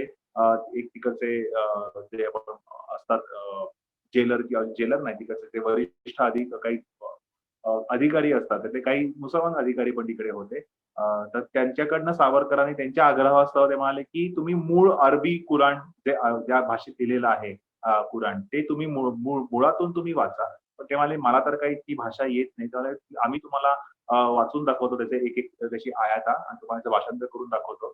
त्याप्रमाणे सावरकर अंदमानमध्ये असताना त्याच्याप्रमाणेच अगदी मुसलमानांप्रमाणेच सुचिरभूत होऊन तशा पोझिशन मध्ये बसून त्यांनी ते कुराणाचं ग्रहण केलं, समजून घेतलं. नंतर त्यांनी बंगालीमध्ये त्याला सावरकरांना बंगाली भाषा खूप चांगली यायची. त्यांचं बंगाली भाषण खूप चांगलं. म्हणजे सावरकरांनी मराठी, हिंदी, इंग्रजी आणि मूळ ते ज्या भाषेमध्ये अरबी का भाषेत लिहिलेलं कुराण आहे, त्या अरबी भाषेतलं कुराण सावरकरांनी स्वतःहून मूळ कुराण वाचलं होतं. त्यांचा मुसलमानांच्या विविध धर्माचा खलिफा, त्यांचे 4 खलिफा, त्यांचा पुढचा इतिहास, सगळ्या क्रांत्यांचा इतिहास सगळ्यांचा अगदी त्यांनी मुळातून त्यांनी अभ्यास केलेला होता. म्हणजे ख्रिश्चॅनिटी, त्याप्रमाणे इस्लाम, पारशी आणि ज्यू, म्हणजे सावरकरांनी तर 1923 सावरकरांचा ग्रंथ लिहिला, हिंदुत्व ग्रंथ. त्या सावरकरांनी असा उल्लेख केलेला आहे की आज ना उद्या भविष्यकाळी समजा ज्यूंचं पॅलेस्टाईनमध्ये राष्ट्र निर्माण झालं तर आम्हाला त्यांच्या इतकाच आनंद होईल. आणि नंतर जेव्हा 1948 जेव्हा इस्रायलची निर्मिती झाली, त्या इस्रायल निर्मितीबद्दल अभिनंदन करून आनंद व्यक्त करणारे पहिले भारतीय नेते सावरकर होते. तर त्यामुळे त्यांचा सगळ्या ह्या धर्मांचा त्यांचा अभ्यास होता. इतकंच नाही, सावरकरांचा मार्क्स म्हणजे मार्क्सवाद किंवा म्हणजे आपण डावी विचारसरणी किंवा कम्युनिझमचा पण चांगला अभ्यास होता. त्यांच्या रत्नागिरीच्या संग्रहामध्ये तिथे तेव्हा बरीच त्यांनी या पद्धती म्हणजे डाव्या आयडिओलॉजीशी किंवा मार्क्सिझम किंवा कम्युनिझमच्या त्यांनी पुस्तकं गोळा केलेली होती आणि ते वाचायचे. सावरकरांनी तुम्ही सगळ्या प्रकारची, सगळ्या बाजूची पुस्तकं तुम्ही वाचायला हवीत आणि ते वाचून झाल्यानंतर तुम्ही ठरवायला हवं की तुमचं मत काय आहे ते. आणि विशेष करून सावरकरांचा जसा भारतीय तत्ववेत्ते, भारतीय मध्वाचार्य असतील किंवा विविध आपली भगवद्गीता आहे, द्वैत अद्वैतवाद आहे, शंकराचार्य आहे, की ज्यांनी भारताला एक प्रकारची किंवा आपले त्यानंतरच्या काळातले स्वामी विवेकानंद म्हणता येतील, त्यांचा राजयोग हा सावरकरांचा सगळ्यात आवडता ग्रंथ होता. तर म्हणजे जे भारतीय तत्ववेत्ते, फिलॉसॉफर जे आहेत, त्याचा त्यांचा अभ्यास तर होताच, पण त्याच्याही पलीकडे जाऊन सावरकरांचे पाश्चात्य तत्ववेत्ते जे आहेत, स्पेन्सर, मिल वगैरे, ह्याचाही सावरकरांचा चांगला अभ्यास होता आणि त्यांच्याही विचारसरणीचा सावरकरांच्या विचारसरणीचा प्रभाव होता. विशेष करून स्पेन्सर आणि मिलचा जो उपयुक्ततावाद जो होता, त्याचा सावरकरांच्या पूर्ण आयुष्यावरती त्यांनी तत्वज्ञानाने चांगला पूर्ण प्रभाव पडलेला होता. आणि भगवद्गीता हाही त्यांचा आवडीचा ग्रंथ होता आणि श्रीकृष्णाला ते जगातला पहिला उपयुक्ततावादाचा पुरस्कर्ता, प्रणेता मानायचे. तर त्यांचा व्यासंग म्हणाला तर तो एक मोठा वेगळा व्याख्यानाचा विषय होईल की सगळ्या प्रकारचं साहित्य म्हणजे कादंबरी, ललित, कथा, निबंध किंवा अगदी ऑथेंटिक इतिहास ज्याला म्हणून प्रायमरी सोर्सेस वगैरे, ते त्यापासून ते अगदी काव्य इथपर्यंत सावरकरांच्या सगळ्या साहित्य प्रकाराचा आणि विविध भाषांचा आणि त्याच्या त्या भाषेच्या साहित्याचा सावरकरांचा अभ्यास होता. आणि मला असं वाटतं की त्यांनी जे पुस्तक लिहिलं सावरकरांनी, म्हणजे त्यांची बुद्धिमत्ता किती स्ट्रॉंग असेल. ह्याच्यावर एक उदाहरण देतो की 6 सोनेरी पानं सावरकरांनी पुस्तक त्यांच्या उतारवयात लिहिलं आणि त्या उतारवयात त्यांना काही ग्रंथालयात जाऊन कुठे जाऊन तिथून सगळे संदर्भ तपासणं त्यांना काही शक्य नव्हतं. पण फक्त आजपर्यंत 60-70 वर्षांच्या आयुष्यात सावरकरांनी जे जे काही वाचलं होतं त्या सगळ्या फक्त स्मृतीच्या बळावर सावरकरांनी तो ग्रंथ लिहिला. आणि त्यानंतर त्याचा तो मूळ पुस्तक मराठीमध्ये S.T. गोडबोले यांनी बोरिवलीला ते राहायचे, S.T. गोडबोले, त्यांनी सावरकरांच्या या ग्रंथाचा इंग्रजीमध्ये अनुवाद केला. अनुवाद करताना त्यांना काही लोकांचं म्हणे सावरकरांनी ह्याच्यात बऱ्याचशा थोडासा वादग्रस्त काही काही गोष्टी आहेत, तर तो मूळ त्या गोष्टींचा भाग बाजूला ठेवला. तर त्याचे ते मूळ सगळ्यांचं म्हणणं की बाकी सावरकरांनी जे कमेंट्स केलेले आहेत आपल्या 4 सोनेरी पानांवरती पहिल्या, की त्याच्या फार तर पुढे वाचायला मिळत नाही. तर सावरकर हे काही इतिहासकार नाहीये, त्यामुळे त्यांच्या ह्या गोष्टींना कमेंट्सना तसा काही अर्थ नाहीये. सावरकरांनी कुठेही रेफरन्स दिलेले नव्हते. म्हणजे तुम्ही जसं सावरकरांचं पुस्तक बघाल, स्वातंत्र्य समर पुस्तक बघाल, सावरकरांनी त्याच्यामध्ये जसं आपण रिसर्च मेथॉडॉलॉजी वापरून जे एक ग्रंथलेखन करायचं, जे एक इतिहासकारांचं जे ऑथेंटिक अस्सल इतिहास लिहितात, जसे ते गजानन मेंदळे आहेत किंवा ते पाश्चात्य इतिहासकारांची जी एक सवय आहे की एक प्रॉपर रिसर्च मेथॉडॉलॉजी असते, की प्रत्येक वाक्याला हा संदर्भ कुठून घेतला, त्याचा संदर्भ ग्रंथाचा पृष्ठ क्रमांक काय, प्रकाशन वर्ष काय, पुस्तक काय कुठे आहे, हे सगळं तुम्हाला द्यावं लागतं. तर तसं सावरकरांनी स्वातंत्र्य समर पुस्तकात दिलेलं होतं, पण सहा सोनेरीपणात दिलेलं नव्हतं. त्यामुळे मग त्या एस टी गोडबोलेंनी ह्याचा प्रत्येक संदर्भ एशियाटिक लायब्ररी, त्यावेळेचे एक प्रसिद्ध काही मुंबई मराठी ग्रंथालय जाऊन सगळे त्यांचे सगळे रेफरन्स चेक केले आणि त्यांना असं आढळलं की सावरकरांनी एकही वाक्य विदाऊट रेफरन्स दिलेलं नाहीये आणि मग त्यांनी अनुवाद करताना तो प्रॉपर रिसर्च मेथॉडॉलॉजी फॉलो करून म्हणजे प्रत्येक वाक्याला सावरकरांनी अर्थ दिला. आणि साधारणतः सावरकरांची जी बिब्लिओग्राफी जी असते ती जवळजवळ 1000 ते 1200 ग्रंथांची त्यांनी म्हटली की एवढी वरती जाऊ शकते आणि केवळ स्फूर्तीच्या बळावर सावरकरांनी ग्रंथ लिहिला आणि तो रिव्हेरीफाय, क्रॉस व्हेरीफाय जेव्हा त्यांनी चेक केला ते गोडबोलेंनी, त्याची सगळी वाक्य ऑथेंटिक कुठून कुठून काय कुठल्या ग्रंथात सगळी त्यांना सापडली आणि तशी ती अनुवादित करताना ती कोट केली गोडबोलेंनी. दुसरं त्यांच्या स्फूर्तीचं असं एक उदाहरण म्हणता येईल की सावरकरचे महाकवी होते आपल्याला माहिती होते, पण कुठलंही काव्य करताना त्याचे एक छंदोबद्ध मीटरमध्ये काव्य रचना करावी लागते. एक त्याला म्हणतात वृत्त, ते वृत्तांच्या काना मात्रा जे काही नियम असतात ते सावरकरांना काही त्या अंदमानच्या काळावर इतके आठवत नव्हते. त्यांनी खूप प्रयत्न केला पण सगळे नियम काही त्यांना आठवणं शक्य नव्हतं, कारण ते खूप क्लिष्ट आणि किचकट असतात ते. म्हणून मग सावरकरांनी काय केलं, सावरकरांनी स्वतःचं एक वैनायक वृत्त, सावरकरचं नाव विनायक होतं म्हणजे त्यांनी स्वतःच्या नावाचं एक वैनायक वृत्त तयार केलं आणि त्याच्यात त्यांनी सावरकरांनी महाकाव्य रचलं आणि कमला, सप्तर्षी हे त्यांनी महाकाव्य रचली आणि आपल्याला त्याची कथा माहिती की ती सगळी त्यांनी स्वतः मुखोद्गत केली.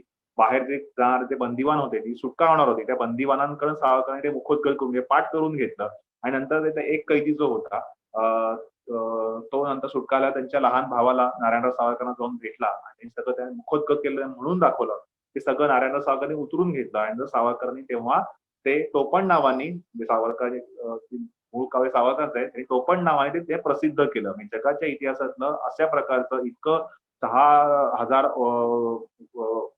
ओळींचं हे महाकाव्य मुखोद्गत करून ते बाहेर येऊन असं बोलून दाखवणं, सगळं तंतोतंत असं उतरणं आणि ते प्रसिद्ध करणं हे जगाच्या इतिहासातलं पहिलं उदाहरण असेल. आणि तर ह्याच्यातून आपल्याला सावरकरांची स्फूर्ती किती विलक्षण होती आणि शेवटपर्यंत अबाधित होती. आणि हे आपलं अगदी सावरकर गेले तेव्हा सावरकरांचं वय 83 होतं. शेवटपर्यंत सावरकरांना सगळ्या व्यक्ती आठवत होत्या, सगळ्यांना ओळखत होते सावरकर. त्यांना सगळे संदर्भ पण चांगले व्यवस्थित आठवत होते. तर हा मला त्याची जी एक तल्लख बुद्धी होती आणि त्याला त्यांची वाचनाची जोड मिळाली, या सगळ्याचा परिणाम असावा. आणि तुम्ही बघाल की कुठलेही महापुरुष साधारण आपण विचार करू की आपला जसा संपूर्ण ज्ञात इतिहास आहे, जेव्हा प्रिंटिंगचं माध्यम उपलब्ध झालं म्हणजे पुस्तक, ग्रंथलेखन, ग्रंथ प्रकाशन होणं जेव्हा सुरुवात झाली, तो आपण काळ बघितला. साधारणतः तो काळ आहे 19वे शतक आणि 20वे शतक. तर त्या काळाचा विचार केला, त्या काळातले पण जे महापुरुषांचा विचार केला तर त्याचे सगळे महापुरुष यांचं वाचन प्रचंड होतं. उदाहरणार्थ स्वातंत्र्यवीर सावरकर आणि डॉक्टर बाबासाहेब आंबेडकर, त्यांचाही अफाट ग्रंथसंग्रह होता आणि त्यांचाही सगळ्या बाजूंचा म्हणजे सगळ्या गोष्टींचं त्यांचं अफाट वाचन होतं. स्वतः आंबेडकरांकडे खूप डिग्र्या होत्या. ते स्वतः डॉक्टरेट PhD होते, वकील होते. म्हणजे मला असं वाटतं की वाचन हे माणसाला कसं घडवतं ही याची मोठी 2 उदाहरणं आहेत. एक म्हणजे स्वातंत्र्यवीर सावरकर आणि त्याच्यावर माझं मोठं उदाहरण म्हणता येईल ते म्हणजे डॉक्टर बाबासाहेब आंबेडकर. कारण ते ज्या बॅकग्राऊंड मधनं आले, त्यांनी अगदी लहान कुटुंबात गरिबीतनं आणि ते सगळे जातीपा आणि ह्याचे सगळे आघात सोसत त्यांनी इतकी मोठी पदवी मिळवली आणि इतके मोठं व्यक्तिमत्व झाले. सावरकर स्वतः ब्राह्मण कुटुंब जन्माला आलेले असल्यामुळे त्यांना तसे काही आघात, त्यामुळे त्यांना तसा शिक्षणासाठी त्यांना तसं प्रतिकूल त्यांना काही भोगावं लागलं नाही. पण आंबेडकरांना खूप प्रतिकूल संघर्ष करत शिक्षण घ्यावं लागलं. तर त्यातून संघर्ष घेऊन ते इतक्या डिग्र्या त्या काळामध्ये त्यांनी मिळवल्या. तर हे पण त्यांचं त्यांचं उदाहरण मला वाटतं डोळ्यासमोर ठेवायला हवं, की वाचन माणसाला किती घडवतं, किती प्रगल्भ करतं. याची मोठी 2 उदाहरणं आहेत. एक म्हणजे डॉक्टर बाबासाहेब आंबेडकर, दुसरं म्हणजे स्वातंत्र्यवीर सावरकर.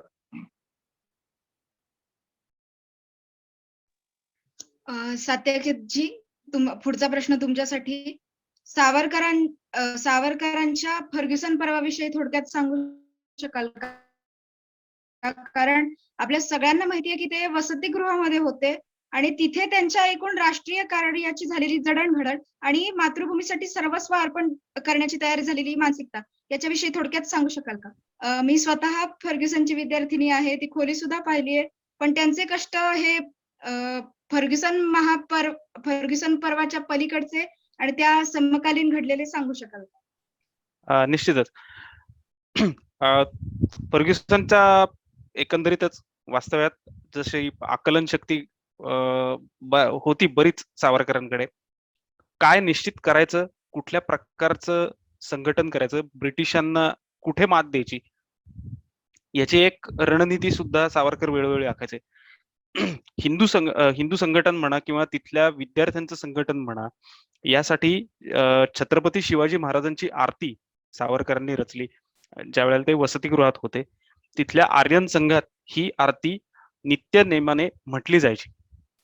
छत्रपती शिवाजी महाराजांसारखा एक स्फूर्तिदायी नेता महाराष्ट्रात होऊन गेला, ज्याने जगाला दाखवून दिलं की हिंदू पुन्हा एकदा सत्ताधीश होऊ शकतो प्रतिकूल परिस्थितीवर मात करून. ती प्रेरणा देणारी आरती ही सावरकरांनी रचली. आरती आता पुढच्या आयुष्यात स्वातंत्र्यवीर सावरकर अज्ञेयवादी झाले होते, पण असं असून देखील जेव्हा आपल्याला संघटनाचा विषय येतो त्यावेळेला कुठलंही साधन आपण हाताशी धरून संघटन करायचं असतं. आरती करणं हे त्या निमित्ताने सगळे बांधव एकत्र येतील आणि त्या निमित्ताने राजकारणाची जाण चर्चा त्यावेळेला तिथे होईल. स्फूर्तीप्रद आरती म्हटल्याने इतिहासाविषयी थोडी जागृती निर्माण होईल. जसं आजकालच्या बऱ्याच तरुणांचं असतं की महाविद्यालयीन शिक्षण, चांगल्या पगाराची चाकरी किंवा व्यवसाय, स्वतःचा संसार थाटणं. पण परिस्थिती तेव्हा भारताची तशी होती का की स्वतःच्या एका अवस्थेत तरुण कोशात जात असतात, तिथे विदेशात जे तरुण शिकत असत ते सुद्धा बरेचसे ऐशोआरामी असत. या सगळ्या विद्यार्थ्यांमध्ये जागृती निर्माण करायची. तिथे एक महत्वाची घटना म्हणजे विदेशी कापडांची होळी. ज्या वेळेला सावरकरांनी टिळकांना हा प्रस्ताव दिला की आम्ही विदेशी कापडांची होळी करणार आहोत, तेव्हा टिळक म्हणाले की 2-4 कुठनं तरी कपडे जमवून येऊन अशी छोटीशी कुठेतरी चूल पेटवल्यासारखी होळी करू नका. जर ब्रिटिश शासनाला त्याची एक धाक निर्माण करायचा असेल तर तुम्हाला प्रयत्न करावे लागतील. सावरकरांनी हे संघटन जे केलं होतं त्या संघटनेच्या बळावर सुमारे गाडाभर विदेशी कापड जमा झाली आणि त्याची होळी सावरकरांनी, आता जे होळीचं स्मारक आहे पुण्यात डेक्कन भागात, ज्याला संभाजीनगर नामकरण केलेलं होतं, त्या भागात तुम्हाला ते दिसेल. त्या होळीची झळ ही पोचली ब्रिटिशांना. तर प्रत्येक कुठलंही कार्य असो हे पोलीस त्यांच्यावर नजर ठेवून असायचेच. आंदोलन करायचं कुठलं म्हटलं तर अटी घातल्या जायच्या की निशस्त्र प्रतिकार करायचा तुम्ही, कुठल्याही प्रकारचं शस्त्र कुठल्याही विद्यार्थ्याकडे नसो. सावरकर कसे प्रेरित करायचे तर सांगायचे की आपण कुठलेही शस्त्र स्वतः नेणार नाही, पण हे लक्षात असू द्या की पोलिसांच्या हाती दांडूक आहे तो आपण हिसकावून घेऊ शकतो. मग त्यावेळेला जे पोलीस जर बळाचा वापर करणार असतील तर त्यावेळेला जे मिळेल ते शस्त्र, अशा पद्धतीने विद्यार्थ्यांना चेतवून सरकार विरुद्ध, ब्रिटिश राजसत्तेविरुद्ध हा असंतोष जो लोकमान्य टिळकांनी निर्माण केला होता त्याला सारखी फुंकर देत सावरकरांनी त्यांचं कार्य सुरू ठेवलं होतं.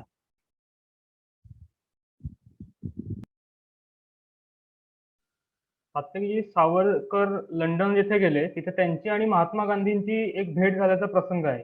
तर तो नक्की प्रसंग काय होता आणि त्यांच्यात काय चर्चा झाली होती? माझ्या माहितीनुसार त्यांची जी भेट झाली, म्हणजे दोघांचाही दृष्टिकोन एकच होता, स्वातंत्र्य प्राप्ती. गांधीजींची विचारसरणी नेमस्त पद्धतीची आणि त्यांचं नेहमीच ते निशस्त्र प्रतिकार किंवा असहकारिता, आणि सावरकरांची विचारसरणी उलट. गांधीजी बोलता बोलता म्हणाले की आता देशात हे रामराज्य जेव्हा येईल त्यावेळेला ती खरी आदर्श स्थिती असेल.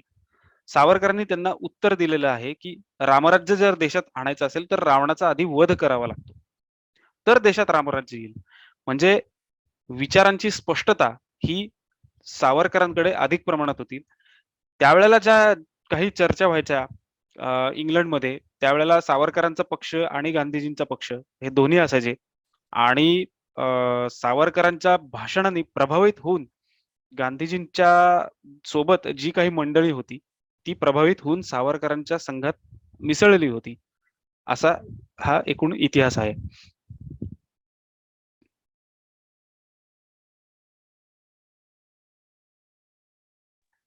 सात्यकीजी, नथुराम गोडसे यांच्या हत्येची जबाबदारी स्वतःवर सॉरी अक्षयजी, नथुराम गोडसे यांनी हत्येची जबाबदारी स्वतःवर घेतल्याने तांत्रिक मुद्द्यांवर सावरकर यांची सुटका झाली, हे खरं आहे का?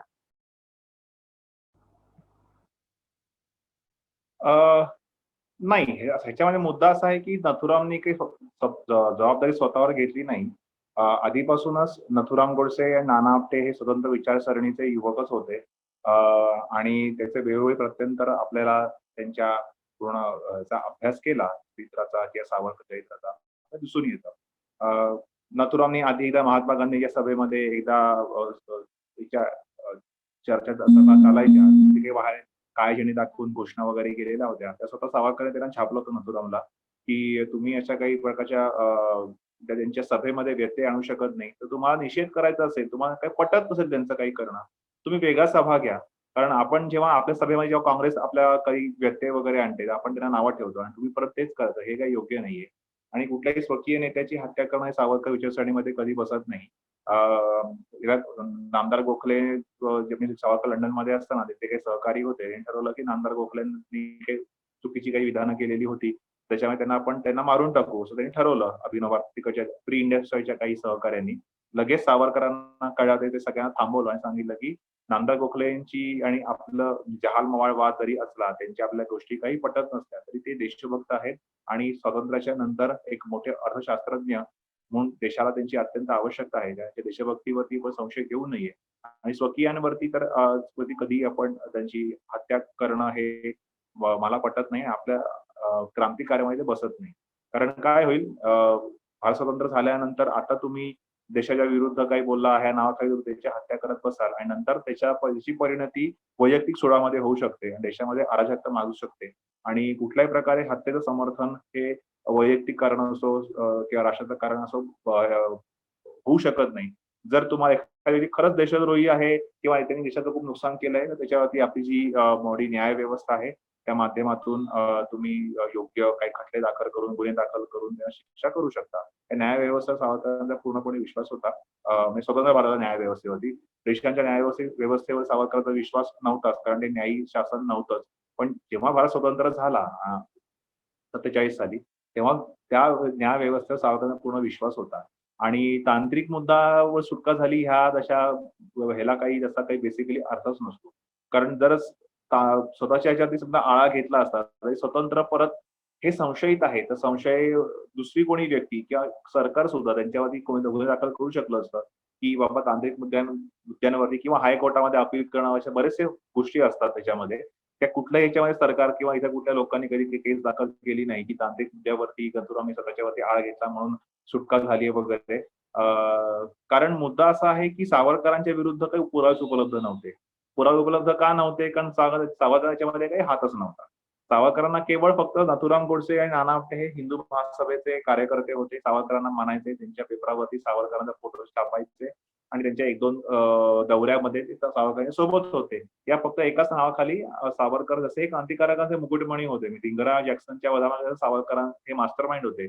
तर त्या ह्यानी पण ते गांधींच्या हत्येमागे सुद्धा सावरकर मास्टर माइंड आहेत असं धरून त्यांनी आणि अजून काही विशिष्ट काही अंतर्गत राजकारणाच्या गोष्टी असणारच. त्या कारणास्तव सावरकरांना अटक केली आणि सावरकरांना काही संशयाचा फायदा देऊन किंवा पुराव्याच्या अभावी मुक्तता म्हणून ते सुटका केलेली नाहीये. मुळात पुराव्याच्या अभावी मुक्तता ही अशी काही सुटकेची वर्गवारी आपल्या न्यायव्यवस्थेमध्ये नाहीच आहे. पुरावा नाहीये म्हणून सुटका केली जाते ना. पुरावा असेल तर सुटका का करतील? पुराव्याच्या अभावी सुटका अशी आपल्या भारतीय न्यायव्यवस्थेमध्ये, जगाच्या न्यायव्यवस्थेमध्ये अशी कुठल्याही सुटकेची वर्गवारी नाहीये. पुराव्याच्या अभावी ह्या गोष्टीला तसा काही अर्थ नाहीये. पुरावा नाही म्हणून सुटका केली जाते. पुरावा असता तरी सुटका केली नसती, त्यांच्यावर गुन्हा दाखल केला असता.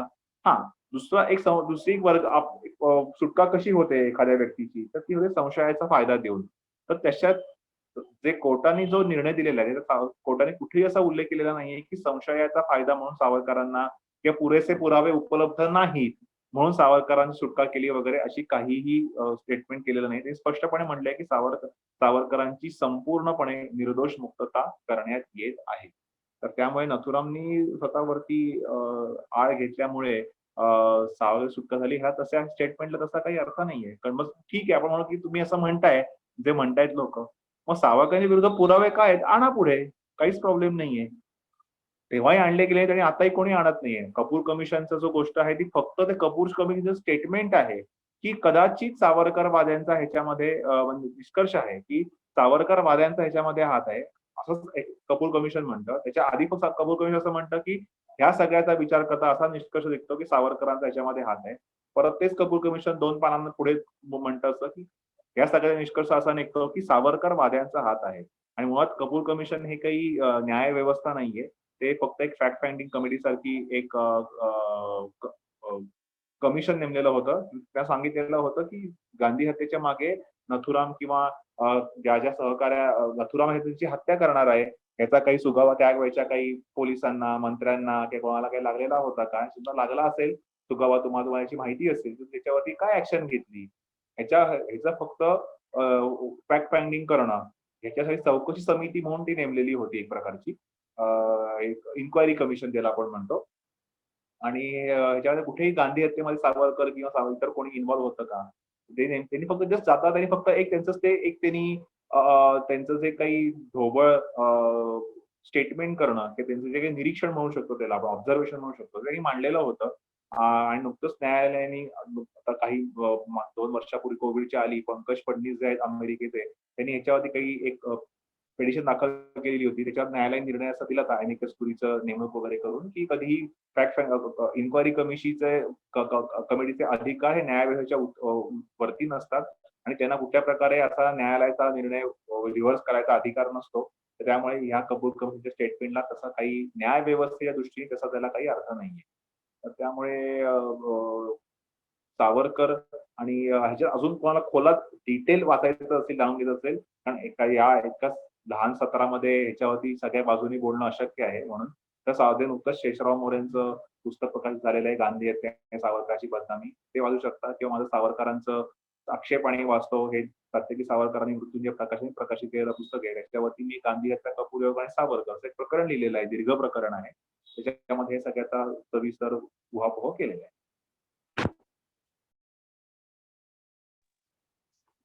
अक्षयजी, पुढील प्रश्न परत तुमच्यासाठी. लोकशाही विषयी सावरकरांचे काय विचार होते?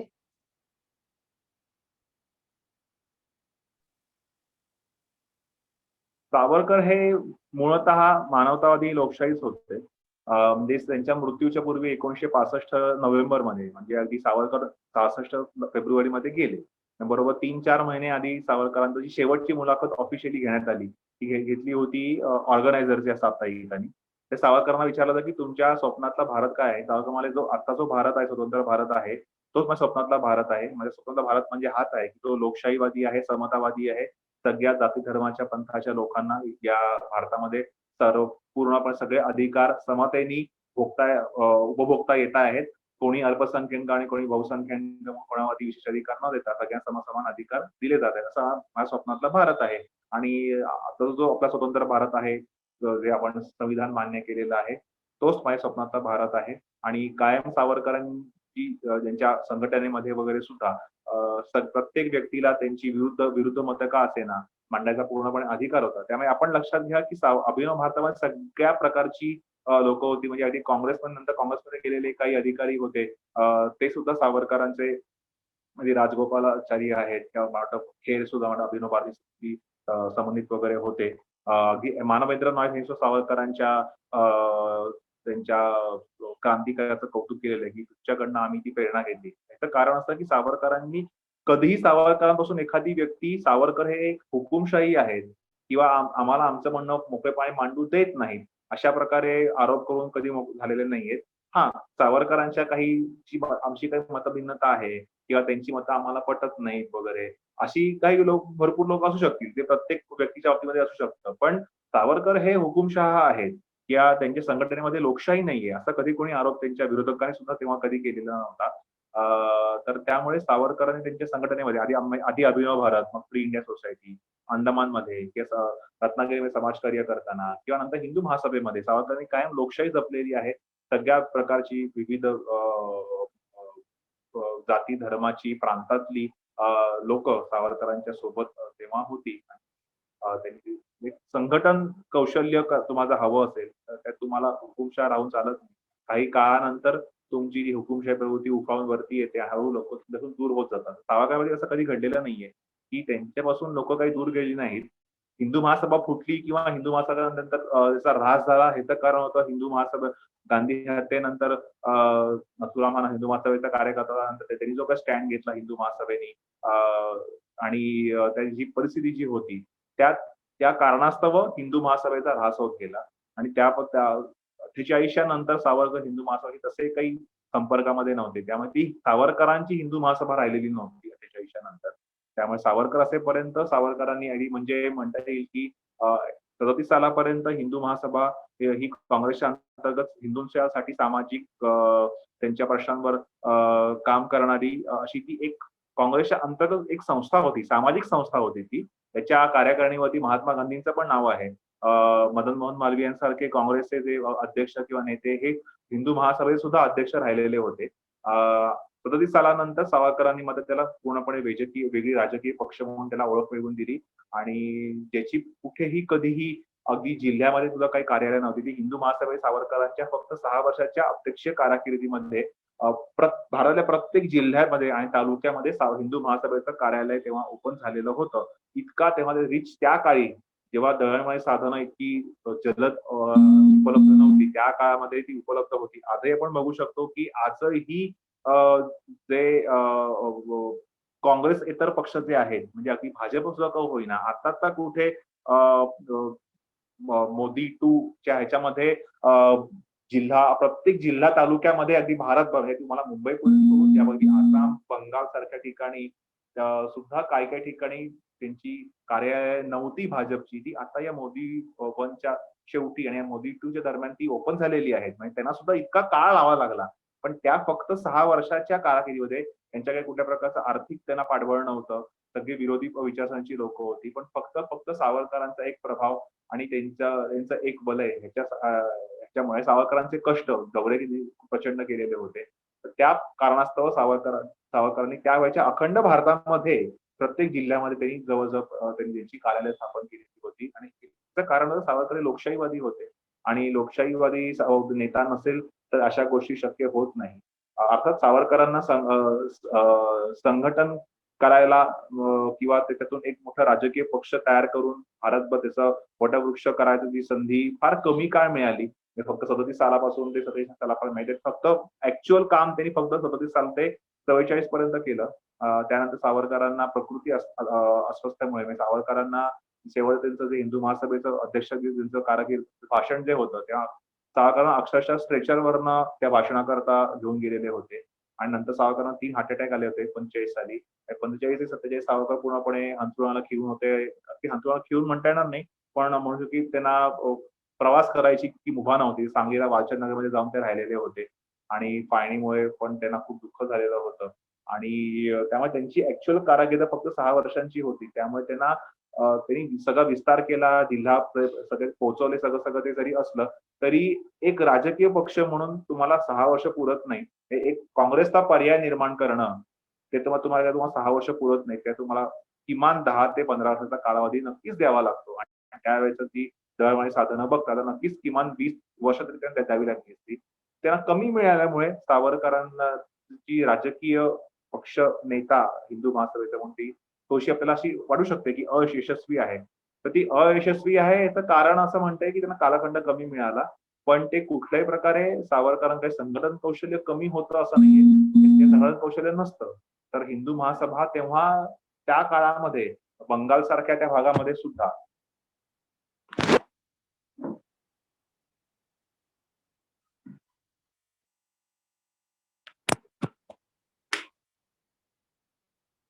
बंगालसारख्या त्या भागामध्ये सुद्धा त्यावेळी ती इतकी वाढली नसती आणि त्यांनी इतकं नाव कमवलं नसतं. तर हे केवळ आणि केवळ त्यांचं संघटन कौशल्य आणि लोकशाहीवादी त्यांची वृत्ती ह्याच ते कारण होतं. आणि सावरकरांची जी मी कायम म्हणतो की त्यांची मूलभूत तत्वे जी त्यांची आहेत आयुष्याची त्याच्यामध्ये मी म्हणतो की सावरकर मानवतावादी होते, लोकशाहीवादी होते, समतावादी होते, उपयुक्ततावादी होते, विज्ञाननिष्ठ होते आणि बुद्धिवादी होते. तर ही सावरकरांची मूलभूत तत्व होती. ह्याच्या आधारावर सावरकरांना आपल्या समाजाची, राष्ट्राची आणि मानवतेची पूर्ण जगाची उभारणी करायची होती. तर त्यामुळे आणि जेव्हा आपण संविधान स्वीकारलं आपण लोकशाहीमध्ये तेव्हा सावरकरांनी अतिशय आनंद व्यक्त केला होता आणि विशेष करून जेव्हा अस्पृश्यता मानणं हा जेव्हा गुन्हा ठरला तेव्हा त्याचे आर्टिकल आहे त्या आर्टिकलचा सावरकरांनी उल्लेख करून त्याच्या सावरकरांनी अस्पृश्यतेचा मृत्यूलेख भाग 1 आणि भाग 2 असं लिहून त्यांनी हा आपल्या भारताच्या इतिहासामध्ये सगळ्यात सुवर्ण दिन आहे की अस्पृश्यता मानणं हा तुम्हाला कायद्याने हा आता गुन्हा ठरणार आहे. त्यामुळे हे अतिशय योग्य निर्णय आहे आणि असं संविधान हेच स्वप्न संविधान होतं. कोणतरी डॉक्टर बाबासाहेब आंबेडकर आणि सर्व त्यावेळेचे त्यांचे साथीदारांचं ते काही काँग्रेस सुद्धा होते ते सगळ्यांनी त्यांनी कौतुक केलं होतं आणि लोकशाहीमध्ये सावरकर लोकशाहीवाद तुम्हाला खूप छान उदाहरण सांगेन की श्यामाप्रसाद मुखर्जींना पंडित जवाहरलाल नेहरूंनी आमंत्रित केलं की तुम्ही आमच्या पहिल्या स्वतंत्र भारतातल्या पहिल्या कमिटीमध्ये आम्ही तुमचा समावेश करू इच्छितो. तर हिंदू महासभेचे सदस्य म्हणून तुम्ही याल का? तर आणि त्यांना औद्योगिक मंत्रीपद त्यांना मिळणार होतं मुखर्जींना. ते स्वतः पहिले सावरकरांना विचारलं की मी असं करू कसं? अगर तुम्ही खुशाल अगदी आनंदाने नेहरूजींच्या या प्रस्तावाचा स्वीकार करा आणि त्याप्रमाणे मुखर्जींनी तो प्रस्ताव स्वीकारला. नंतर मुखर्जी नंतर पुढे 2-3 वर्ष स्वतंत्र भारताचे पहिले औद्योगिक मंत्री म्हणून खूप चांगली कारकीर्द गाजवली. तर तेव्हा सावरकरांचं म्हणणं असं होतं की जरी काँग्रेस जरी असेल त्यांचे आपले काही मतभेद असतील काही गोष्टींवरनं वगैरे तरी हे आपलंच सरकार आहे. हे काही काँग्रेसचं सरकार आहे असं मी त्याला म्हणणार नाहीये. हे भारतीय सरकार आहे. हे भारतीय सरकार आज आपण नुकतं स्वतंत्र झालेलो आहोत. हा आपला एक प्रकारचा पुनर्जन्म आहे. तर त्यामुळे काँग्रेसकडनं काही गोष्टी चुकतील, काही गोष्टी आपल्याला सांगाव्या लागतील, पण म्हणून त्यांच्यावरती त्याचा द्वेष करणं आणि त्यांना सोडून जाणं हे योग्य नाहीये. आपण त्यांना साथ द्यायला हवी आणि त्यामुळे ह्याच्यामध्ये आपलाही खारीचा वाटा असावा या उभारणीमध्ये. म्हणून खुशाल मुखर्जींनी जरी सांगितलं तुम्ही जा, त्याप्रमाणे मुखर्जीने ते पद स्वीकारलं आणि नंतर दुसऱ्या काही कारणास्तव त्यांचे मतभेद झाले तिथे नेहरूंशी काही कुठल्या गोष्टींवरनं. त्यांनी पहिली अमेंडमेंट केली नेहरूंच्या कारकिर्दीमध्ये त्याच्यावर खूप वादविवाद झाले. नंतर तरी पण राजीनामा दिला होता. त्यामुळे तो मुद्दा वेगळा आहे. पण सावरकर हे लोकशाहीवादी होते हे यातून दिसून येतं. सावरकर म्हणणं की तुम्हाला कुठल्या प्रकारे सत्ता पालट करायचा असेल तर कुठल्याही प्रकारे हातात हिंसा न करता हातात शस्त्र न घेता पूर्णपणे अहिंसक मार्गाने तुम्हाला संविधानाने जे मतदान करायचं तो तुम्हाला अधिकार दिलेला आहे. तर त्या तुम्ही मतपेटीच्या मार्गातून म्हणजे तुम्ही योग्य व्यक्तीला मतदान करून तुम्ही सत्ता पालट करा आता. जे क्रांतिकारक सावरकर क्रांतिकारकांचे मुकुटपणे सावरकर जे हिंसेचं उघड समर्थन करते पारतंत्र्यामध्ये असताना ते सावरकर म्हणतात की मी हिंसेचं समर्थन करायचो ते फक्त पारतंत्र्यामध्ये आणि ते पण केवळ जो क्रूर शत्रू आणि जो क्रूर परकी आहे त्याच्या विरुद्धच फक्त. जो एखादा ब्रिटिश समजा आपला ब्रिटिश आहे तो पण समजा तो क्रूर नाहीये, तो चांगला आहे, तो आपला सपोर्टर आहे किंवा त्यांनी आपला काही वाकडं केलेलं नाहीये, त्याची हत्या करणं हेही मला पटत नाही. त्यामुळे जो क्रूर ब्रिटिश अधिकारी आहे त्याची तुम्ही फक्त हत्या करण्यास मी समर्थन करतो आणि एकदा आता भारत आपण स्वतंत्र झालेलो आहोत तर त्यासाठी सावरकरांनी अभिनव भारताचं विसर्जन केलेलं होतं. त्यांनी मोठा समारंभ केला होता 1952 साली पुण्यामध्ये अभिनव भारत संत समारंभामध्ये. सावरकरांनी सांगितलेलं होतं की आता आपल्या सगळ्या क्रांतिकारकांनी आपल्या क्रांतिकारक प्रवृत्तीचं म्हणजे हिंसक प्रवृत्तीचं विसर्जन करायला हवं, त्याचा त्याग करायला हवा आणि आता आपण पूर्णपणे अहिंसक व्हायला हवं. आपल्या कुठल्या मागण्या वगैरे काय असतील, तुम्हाला समजा कुठल्या सरकारचा निर्णय नाही पटला तर तुम्ही न्यायालयात जा किंवा पिटिशन दाखल करा. तुम्ही त्याच्याबद्दल लढा पण कसे लढा? सत्याग्रह करून, असहकार आंदोलन करून, निशस्त्र प्रतिकार करून, कुठल्याही प्रकारचं हातात शस्त्र न घेता अहिंसक मार्गाने थोडक्यात गांधीजींच्या मार्गाने तुम्ही लढा द्या. आणि तुम्ही प्रबोधन करून तुम्ही मग सत्ता पालट तुमचं जे काही गोष्ट तुम्हाला बदलायची आहे, एखादा निर्णय किंवा एखादी घटनेचा निर्णय तर तुम्ही बदलू शकता. पण शस्त्र हातात घेणं आता कुठल्याही परिस्थितीमध्ये स्वतंत्र भारतामध्ये समर्थनीय ठरणार नाही. स्वकीयांच्या हत्यासामध्ये ठरणार नाही. इंटरनल सिक्युरिटीसाठी हातात शस्त्र घ्यायचा अधिकार फक्त पोलिसांकडे आहे आणि एक्सटर्नल सिक्युरिटीसाठी हा अधिकार फक्त आपल्या भारतीय सैन्याला आहे आणि ते त्याच्यासाठी समर्थ आहेत. भारतीय नागरिकांनी, सामान्य नागरिकांनी हातामध्ये शस्त्र घ्यायची काही आवश्यकता नाहीये. त्यामुळे आपण असं म्हणू शकतो की इंटरनल सिक्युरिटीसाठी महात्मा गांधींचा सत्याग्रहाचा अहिंसेचा मार्ग तुम्ही अवलंबायला हवा आणि एक्सटर्नल सिक्युरिटी किंवा परराष्ट्र धोरण करताना, डिप्लोमसी करताना तुम्ही सावरकरांचा सावरकरवाद अवलंबायला हवा. हे स्वतः सावरकरच सांगतायत. म्हणजे सावरकर सांगायचा उद्देश तो हाच होता की सावरकरवाद म्हणजे फक्त काही हिंसा आणि शत्रूची हत्या करणं असा नाहीये. सावरकरवाद म्हणजे मानवता, लोकशाही, समता, बंधुत्व हा खरा सावरकरवाद. अक्षयजी, एक थोडक्यात आम्हाला उत्तर हवंय. एक आक्षेप आहे की रत्नागिरी स्थानबद्धतेत असताना सावरकरांना 60 रुपये पेन्शन म्हणून मिळायचे. तर या आक्षेपाचं खंडन काय आहे नक्की? हा, जसं मी पहिल्या प्रश्नाचं उत्तर सांगितलेलं होतं की सगळ्यात त्यांचा पूर्ण आर्थिक भार जो होता आपल्या बंधूंचा तो नारायणराव सावरकरांनी उचललेला होता. म्हणजे सावरकरांना कुठलाही चरितार्थाचं कुठलंही साधन काही उपलब्ध नव्हतं. त्यांना वकिली करता येत नव्हती, त्यांना बॅरिस्टर पदवी नसल्यामुळे त्यांना कुठल्या प्रकारची नोकरी करणं शक्य नव्हतं आणि त्यांना ते अलाउ पण केलेलं नव्हतं ब्रिटिशांनी. काही सरकारी समजा धरून जातात, प्राध्यापक असो, हे शिक्षकाची नोकरी करणं असो, जे कुठलीही साधी नोकरी सुद्धा निरुद्योग नोकरी करणं असो सावरकरांना अलाउ केलेलं नव्हतं ब्रिटिशांनी. मग सावरकर म्हणाले तुम्ही मला काहीच अलाउ करत नाही आहात, तर तुम्ही मला भत्ता द्या, पेन्शन द्या. आणि याचं सावरकरांनी उदाहरण दिलेलं आहे की तुम्ही बाकी सगळ्या स्वातंत्र्य सैनिकांना, नॉट ओन्ली क्रांतिकारक, स्वातंत्र्य सैनिक म्हणजे काँग्रेसचे सुद्धा स्वातंत्र्य सैनिक जे काही कालावधीसाठी जेलमध्ये होते, त्यांना सुद्धा ब्रिटिशांनी त्या कालावधीत त्यांच्या पत्नींनी, त्यांच्या कुटुंबियांनी सांगितलं की हा आमच्या घरात एकमेव कमवता व्यक्ती आहे, तर त्यासाठी तुम्ही आम्हाला मग आता भत्ता द्या, आम्ही आता घर चालवायचं कसं. तर त्याच्यासाठी काँग्रेसच्या त्या कुटुंबियांना ब्रिटिशांनी भत्ते अप्रूव्ह केलेले आहेत. बंगाली क्रांतिकारक, बंगाली स्वातंत्र्य सैनिकांना ब्रिटिशांनी भत्ते अप्रूव्ह केलेले आहेत आणि ते भत्ते साधारणतः 100, 150, 200 रुपये असे होते. पण त्यामुळे म्हणजे क्रांतिकारकांना भत्ते देणं ही त्यावेळेची ती एक प्रकारे लिगल प्रोसेस होती. सावरकरांना माहिती होती का, तर सावरकर हे बॅरिस्टर होते, ते अख्खा ब्रिटिश त्यांचा पूर्ण कायदा पूर्ण कळून पेलेले होते. म्हणून सावरकर म्हणाले तुम्ही मलाही भत्ता द्या, मी मला काही करून देत नाही येत नाही ते कुठलं, मग मी माझं घर चालवू कसं. माझ्या भावावरती मी 5 वर्ष बोजा टाकला, माझ्या भावासोबत त्याचा आता काही संसार वाढता आहे, त्यामुळे त्याच्यावरती भार टाकणं योग्य वाटत नाहीये, तर तुम्ही तर मला पेन्शन द्या. आणि म्हणून त्याच्यावरती मग 150 वरनं चर्चा सुरू होऊन शेवटी सगळ्यात कमी भत्ता 60 रुपये भत्ता सावरकरांना दिला होता. आणि काय लोकांचं म्हणणं की तेव्हा 60 रुपये भत्ता म्हणजे खूपच होता, आता जेव्हा लाखभर रुपये झाले वगैरे, तर असं नाहीये. त्यावेळेला स्वतः नारायणराव सावरकरांचं इन्कम जे होतं ते साधारण 100 ते 150 रुपये होतं. हे स्वतः त्यावेळी ब्रिटिशांनी त्यांच्या हे चौकशी केलेली होती की सावरकर कुटुंबियाची मालमत्ता काय आहे, त्यांचं इन्कम किती आहे, ते रिपोर्टमध्ये मेन्शन केलेलं आहे. साधारण तेव्हा 100 रुपये कमाई महिन्याची नारायणराव सावरकरांची होती. त्या स्वतः ते स्वतःचं घर खर्च भागवायचे, बाबाराव आणि स्वतः सावरकरांचं घर पण चालवायचे आणि त्यातून त्यांना फार कमी पैसे उरायचे. आणि त्यावेळेला मजा अशी आहे की समजा 60 रुपये भरपूर असतील तर 150 रुपये पण भरपूर असायला पाहिजेत. म्हणजे समजा आपण धरून जो 60 रुपये समजा आजच्या रुपयाने 1 लाख रुपये सावरकरांना मिळत होते, ते खूपच झाले. मग त्यावेळेचे जे काँग्रेसचे स्वातंत्र्य सैनिक जे होते, त्याचे बंगाली क्रांतिकारक होते, तर त्यांना जवळजवळ 3-4 लाख रुपये मिळायचे, कारण त्यांना भत्ता होता 150 रुपये.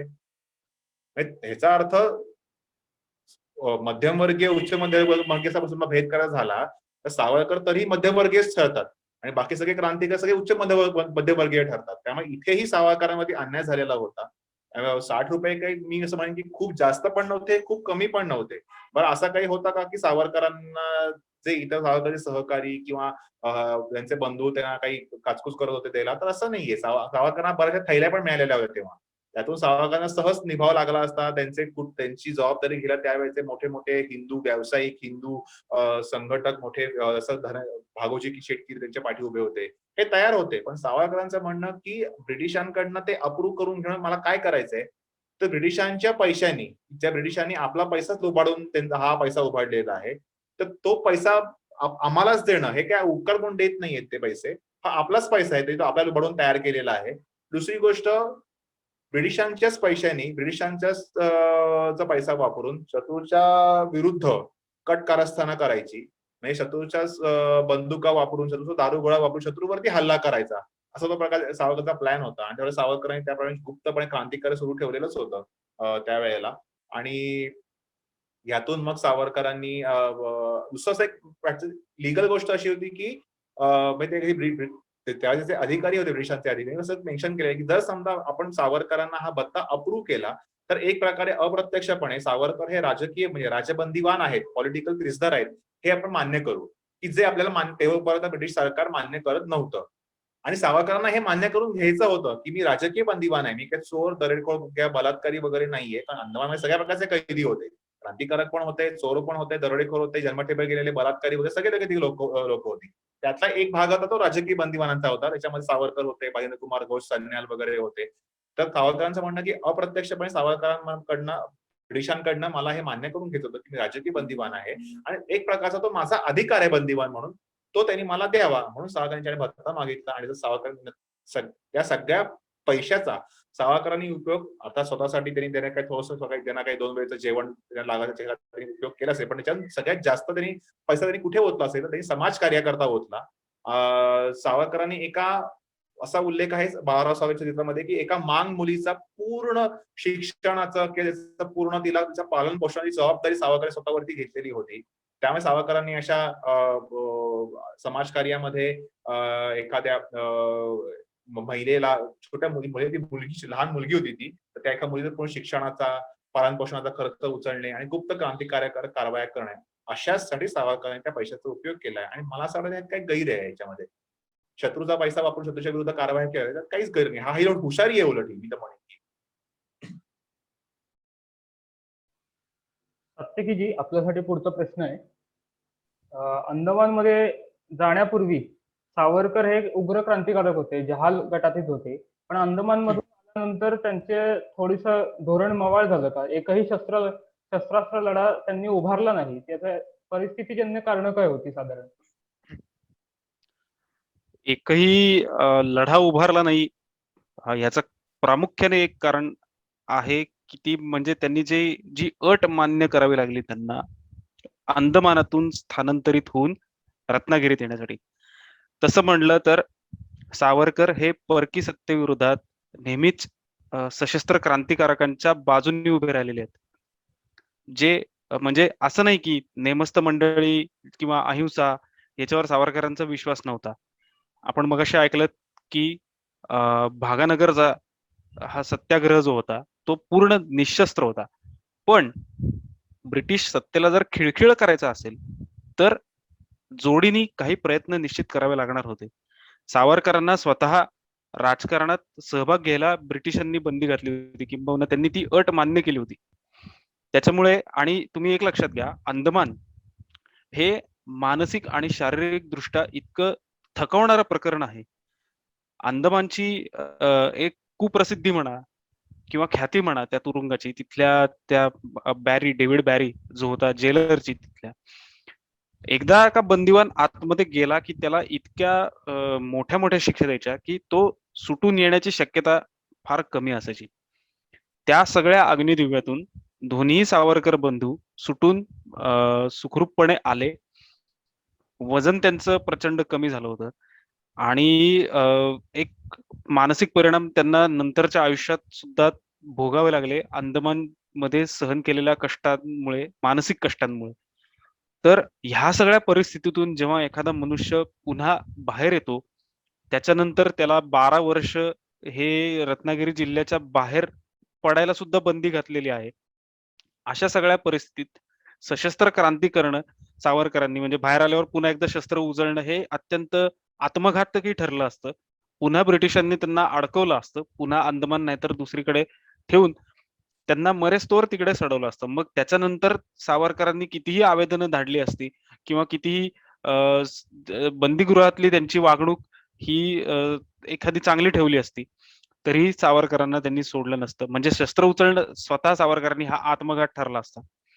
दुसरी गोष्ट अशी लक्षात घेतली पाहिजे, की राजकारणात सावरकरांनी भाग घ्यायचा नाही ही अट मान्य करून सावरकर रत्नागिरीत होते. त्या काळात गुप्त पद्धतीने भगतसिंग म्हणा आणि गदर किंवा अन्य संस्थेचे जे क्रांतिकारक आहेत, वासुदेव बळवंत गोगटे, ते येऊन गुप्तपणे त्यांच्या भेटीगाठी घेऊन जात अनेक क्रांतिकारक. सावरकर त्यांना नेहमी प्रोत्साहन देत असत. म्हणजे शस्त्र उचलायचं नाही असं कुठेही त्यांनी ठेवलं नाही.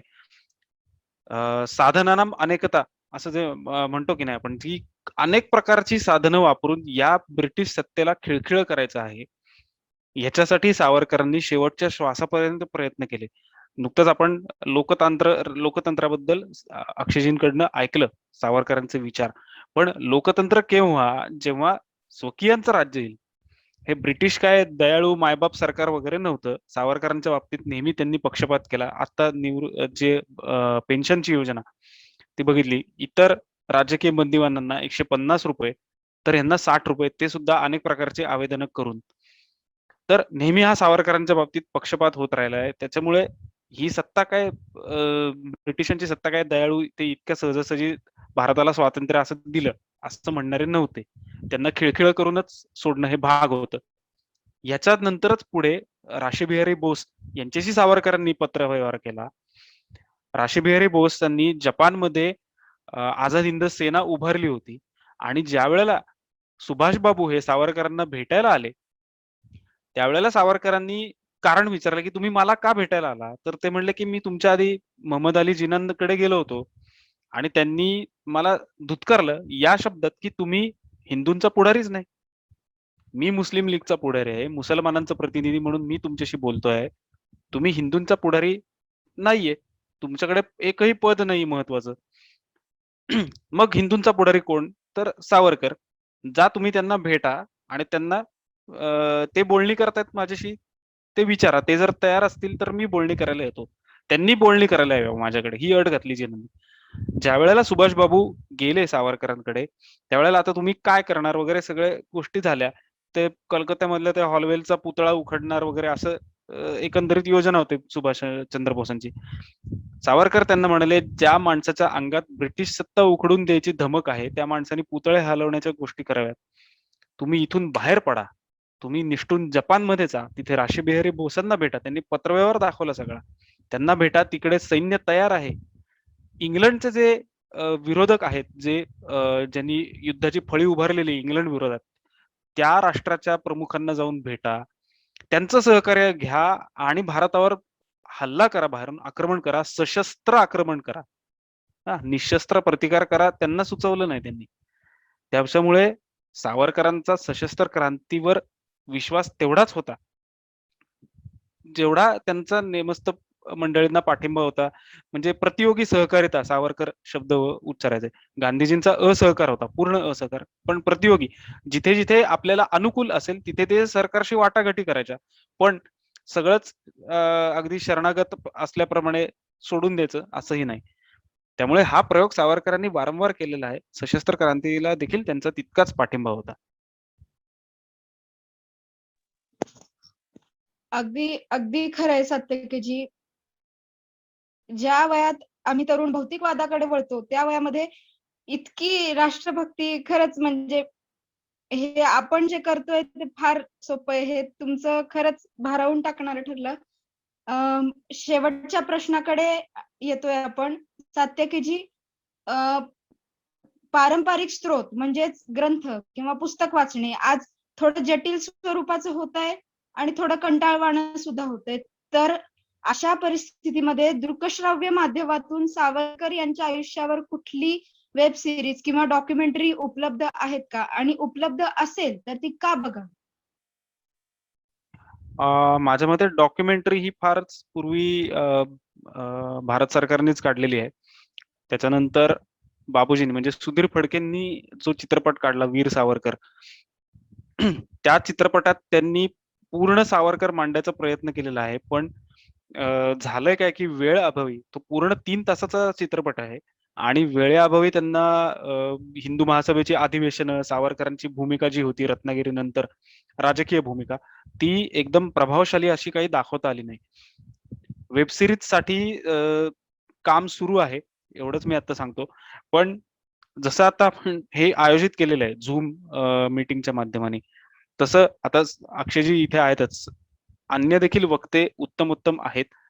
त्यांचे जर आपण छोटी अशी प्रश्नोत्तरे आयोजित केली किंवा आपणच पुढाकार घेऊन सावरकरांनी निवृत्तीवेतन का मान्य केलं, अशी एक जी ज्याला म्हणतात की कॅची लाईन जी असते ना, ती घेऊन छोटे जर व्हिडिओ बनवले, YouTubeवर टाकले, तर ते सगळ्यांपर्यंत पोहोचतील. कारण आता तुम्ही बघा, तुम्ही Instagramवर वगैरे जर काय अकाउंट्स फॉलो करत असाल, तर अभियन नियू काहीतरी एक अकाउंट आहे बघा ते. तर ते 2-3 मिनिटाचे छोट्या चित्रफिती ते तयार करतं एक विषय धरून आणि ते इतकं प्रभावशाली आहे, की आता जाता किंवा मी काम करतोय, काम थांबवून मी 10 मिनिटाची एक विश्रांती घेतली. त्या 10 मिनिटात मी हे सगळं चाळतो. Instagram म्हणा, Facebook म्हणा, ही आपली आजची पिढी आहे. त्यांना त्या 10 मिनिटात काहीतरी सकस किंवा बुद्धीला चालना देणारं असं काही देता आलं, तर निश्चितच हे अत्यंत प्रभावी माध्यम आहे. पुस्तक आता जे अक्षयजींनी जे पुस्तक लिहिलेलं आहे, ते ज्याला म्हणू इतकं कुरकुरीत आहे, क्रिस्पी, की त्यांनी भूक देखील आपली भागते तेवढ्यापुरतं आणि अजूनही चाळवली देखील जाते. हां, म्हणजे त्यांनी एकदम छोटी-छोटी प्रकरणं हाताळणी घेऊन आणि व्यवस्थित मांडणी करून तुम्हाला तुमची एक जी काय म्हणतो त्याला भूक जागवणं, अजून शक्ती निर्माण करणं अभ्यासाची, ती उत्तम प्रकारे केलेली आहे. अशी पुस्तकं जरी आली, तरी देखील सावरकर वाद आणि सावरकर म्हणजे हे फक्त आडनाव नाहीये. सावरकर म्हणजे बुद्धिवाद आहे. सावरकर म्हणजे विज्ञाननिष्ठा आहे. बरोबर? सावरकर म्हणजे तार्किकदृष्ट्या विचार करणं आहे. ह्या सगळ्या ज्या गोष्टी आहेत, ह्या जर आजच्या पिढीला जर मिळाल्या गेल्या, तर माझ्या मते हे जे एक्स्ट्रीम लेफ्ट जे लोकं आहेत, त्यांचं जे आक्रमण झालेलं आहे विद्यार्थी दशेपासूनच, तर ते कुठेतरी आपण भेदू शकू ते चक्र.